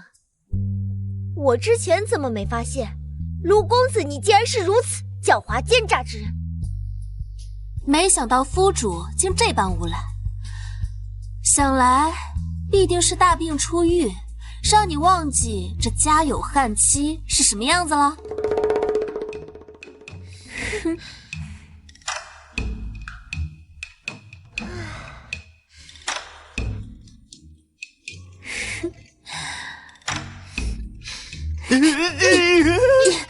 顾奶奶住手！我错了，我再也不敢了！住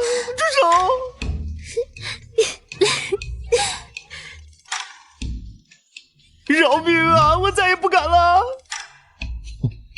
早这样不就得了吗？奇人之福不好。好后悔自己为什么不是学机电的，为什么连电磁都弄出来了，却弄不出来一台手机？想念手机的第349天，大家都把日子过得蒸蒸日上，可是我真的好无聊啊！凌霜不让我喝酒，说喝酒伤身体，向晚又不让我听曲儿，而且这里又没有琴楼楚馆，唯一能听曲儿的地方就是在大院音乐课堂。天要亡我呀！这个，广平王和黑旗军的仗已经打完了，结局如何？黑旗将军阵亡，黑旗军现在是广平王的了。所以，下个目标就是我们了。有可能。终于有事情做了。但愿姓严的小子命够硬，能让我多玩一段时间。走。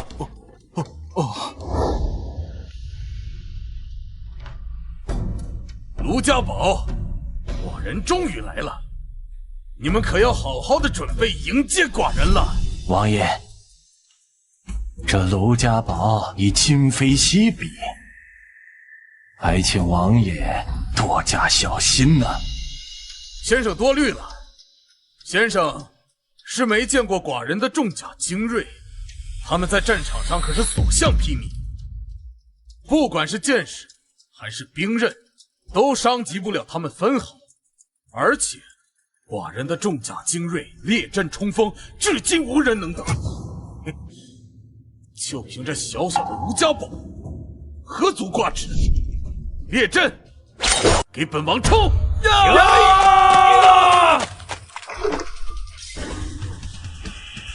王爷小心，空房有诈。朝令夕改，军中大忌，给我冲！冲！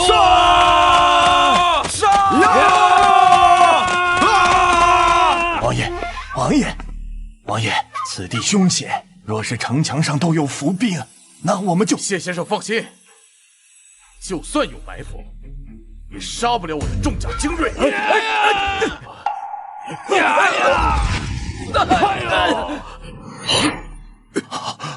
王爷，快走吧！快，王爷，快走！这就跑了？我电子体还没发挥真正的威力，这就跑了？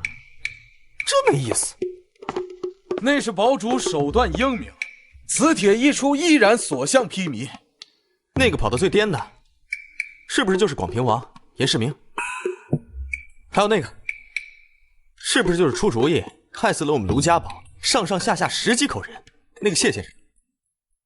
还有那个，就是多次来骚扰要和我们卢家宝不共戴天的曹帮主。堡主，您终于想起他们了。君子报仇，10年不晚。咱们的好戏正式开。听说了吗？广平王好像被鬼上身了。广平王的闲话你们也敢传？有多少个脑袋够用啊？有这闲工夫，还不如去看看千金裘蛇胆的告示呢。什么告示啊？据说呀，来了一位富商，正在高价悬赏一种毒蛇的蛇胆，一颗蛇胆给1000两黄金呢。1000两黄金？真的假的？这世道1000两黄金能买多少条蛇啊？给我1000两黄金啊，有多少条蛇我都能给他搞定。这个不靠谱的传言，一听就是假的。谁说的？听说那蛇可毒了，富商给的就是卖命钱，所以价格才高呢。掌柜的，聚贤酒楼是否有一位姓郑的富商？我要卖蛇胆。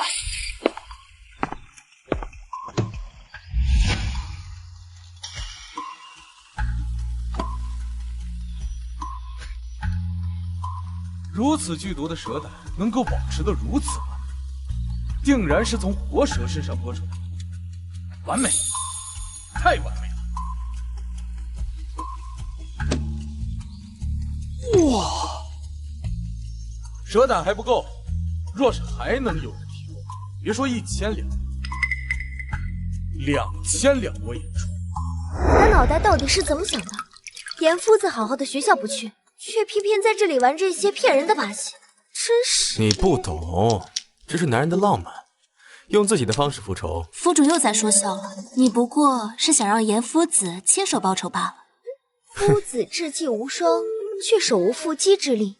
说是比拼智谋，那广平王必败无疑。可是报仇和收蛇胆有什么关系？我跟你们讲个故事啊。之前有2个敌对的国家，他们知道如果双方一旦开战，既劳民又伤财，所以他们一直保持一个微妙的关系。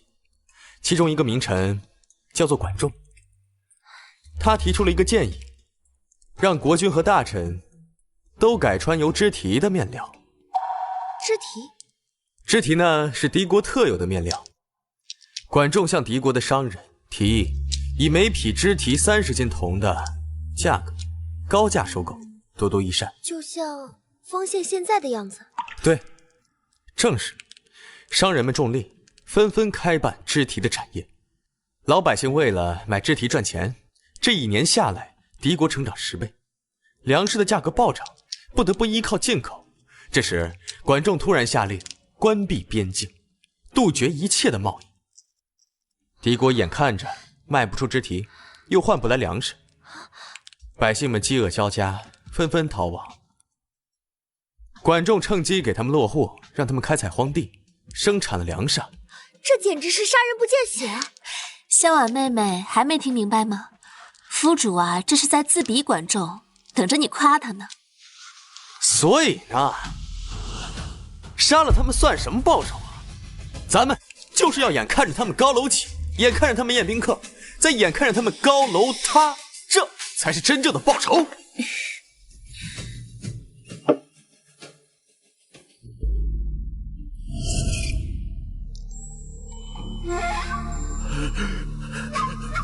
不要！你们是谁？你们是谁？你们还不放人是吗？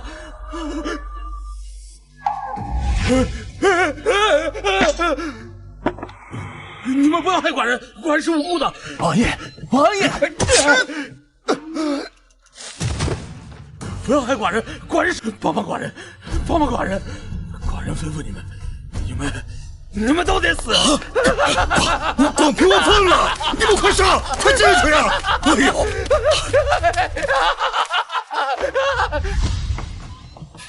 堡主，广平王从噩梦中醒来，一刀把谢县令砍了。这老匹夫就这么下线了？这家伙到底是一个什么牌子的杀人机器啊？竟然这么不分敌我的！我还眼睁睁的看着大楼倾颓，翻完悔悟，孤身一人来到咱们面前。再立一个3年之约，大喊一声30年河东，30年河西，莫欺少年穷。夫主，您可积点口德吧。这谢先生虽死，可这广平王还在啊。要不然，咱们去给广平王和曹帮主送点温暖吧。这最后一程，总要有的送才是吧？那个姓谢的死了，竟然是广平王杀的。报报应，报应！谢谢的，你长800个心眼子，你怎么样？不已经死在那个广平王的疯子手里了吗？报应！哪里走？曹帮主，我们好久不见。卢帮主，哎呦，我知道你们进城来的目的，咱们是同道中人嘛，同道中人嘛。啊？我怎么不知道？曹家帮和我们卢家堡竟然成了同道中人了。哎呀，卢帮主，你这一招千金买蛇胆，不费一兵一卒就灭了广平王，真乃大才呀！曹某我真是感佩之至啊！哎呀，只可惜若早发现你有此青云志，你说，哎呀，我何必舍近求远，投奔那什么狗屁的广平王呢？哎，真糊涂啊，老糊涂！我记得你说过，你与我们卢家堡有不共戴天之仇吗？你现在这般说，就不怕你死去的兄弟们棺材板压不住？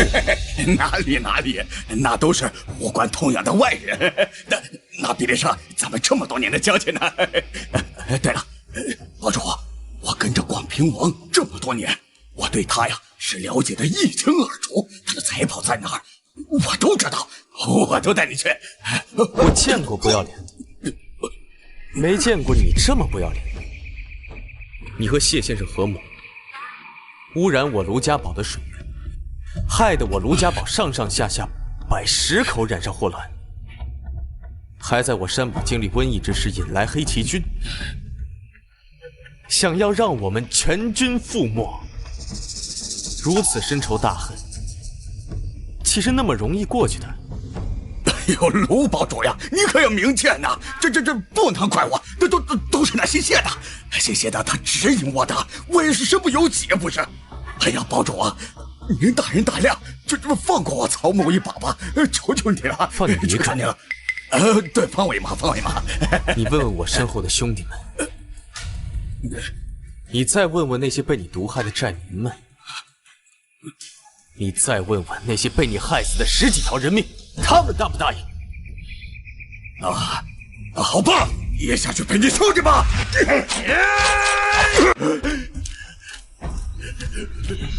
你们给我放下！给我放下！放下！放下！放下！都是寡人的东西。周边的几家已经打过来了，你还在这里端着王爷架子？你现在要兵没兵，要钱没钱，要粮没粮，还当什么狗屁的王爷？我的粮呢？我的钱呢？重甲精锐，我的重甲精锐呢？大家都去抓蛇了，粮食根本没人管。重甲精锐不是被自己送到卢家寨，全军覆没了吗？什么你的钱，全部都是我们的钱。不可能，不可能！我知道是你们，一定是你们。我才是父亲最骄傲的孩子。严显清算个什么东西啊！不行，我杀你们！我杀你们！你们都该死！我杀你们的都该死！这就是你害死全家的理由吗？简直不可理喻！冤魂索命又如何？我任世轩风光一世，你严雪清算个什么东西？不过是个书呆子而已。你不过是仗着卢镇的旁门左道，侥幸胜过我罢了。说到底，你永远都赢不了我，你个废物！那就来对决吧！你擅长的武力，你永远是个废物，懂吗？严雪清，你永远都赢不了我！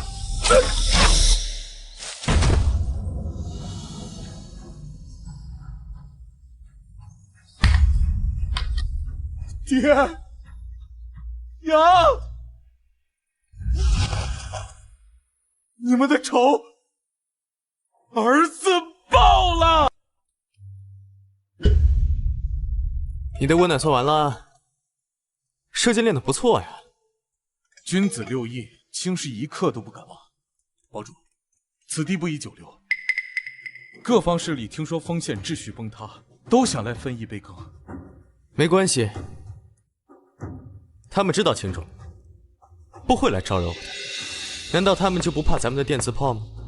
堡主，您就没有想过，一点称霸天下的心思。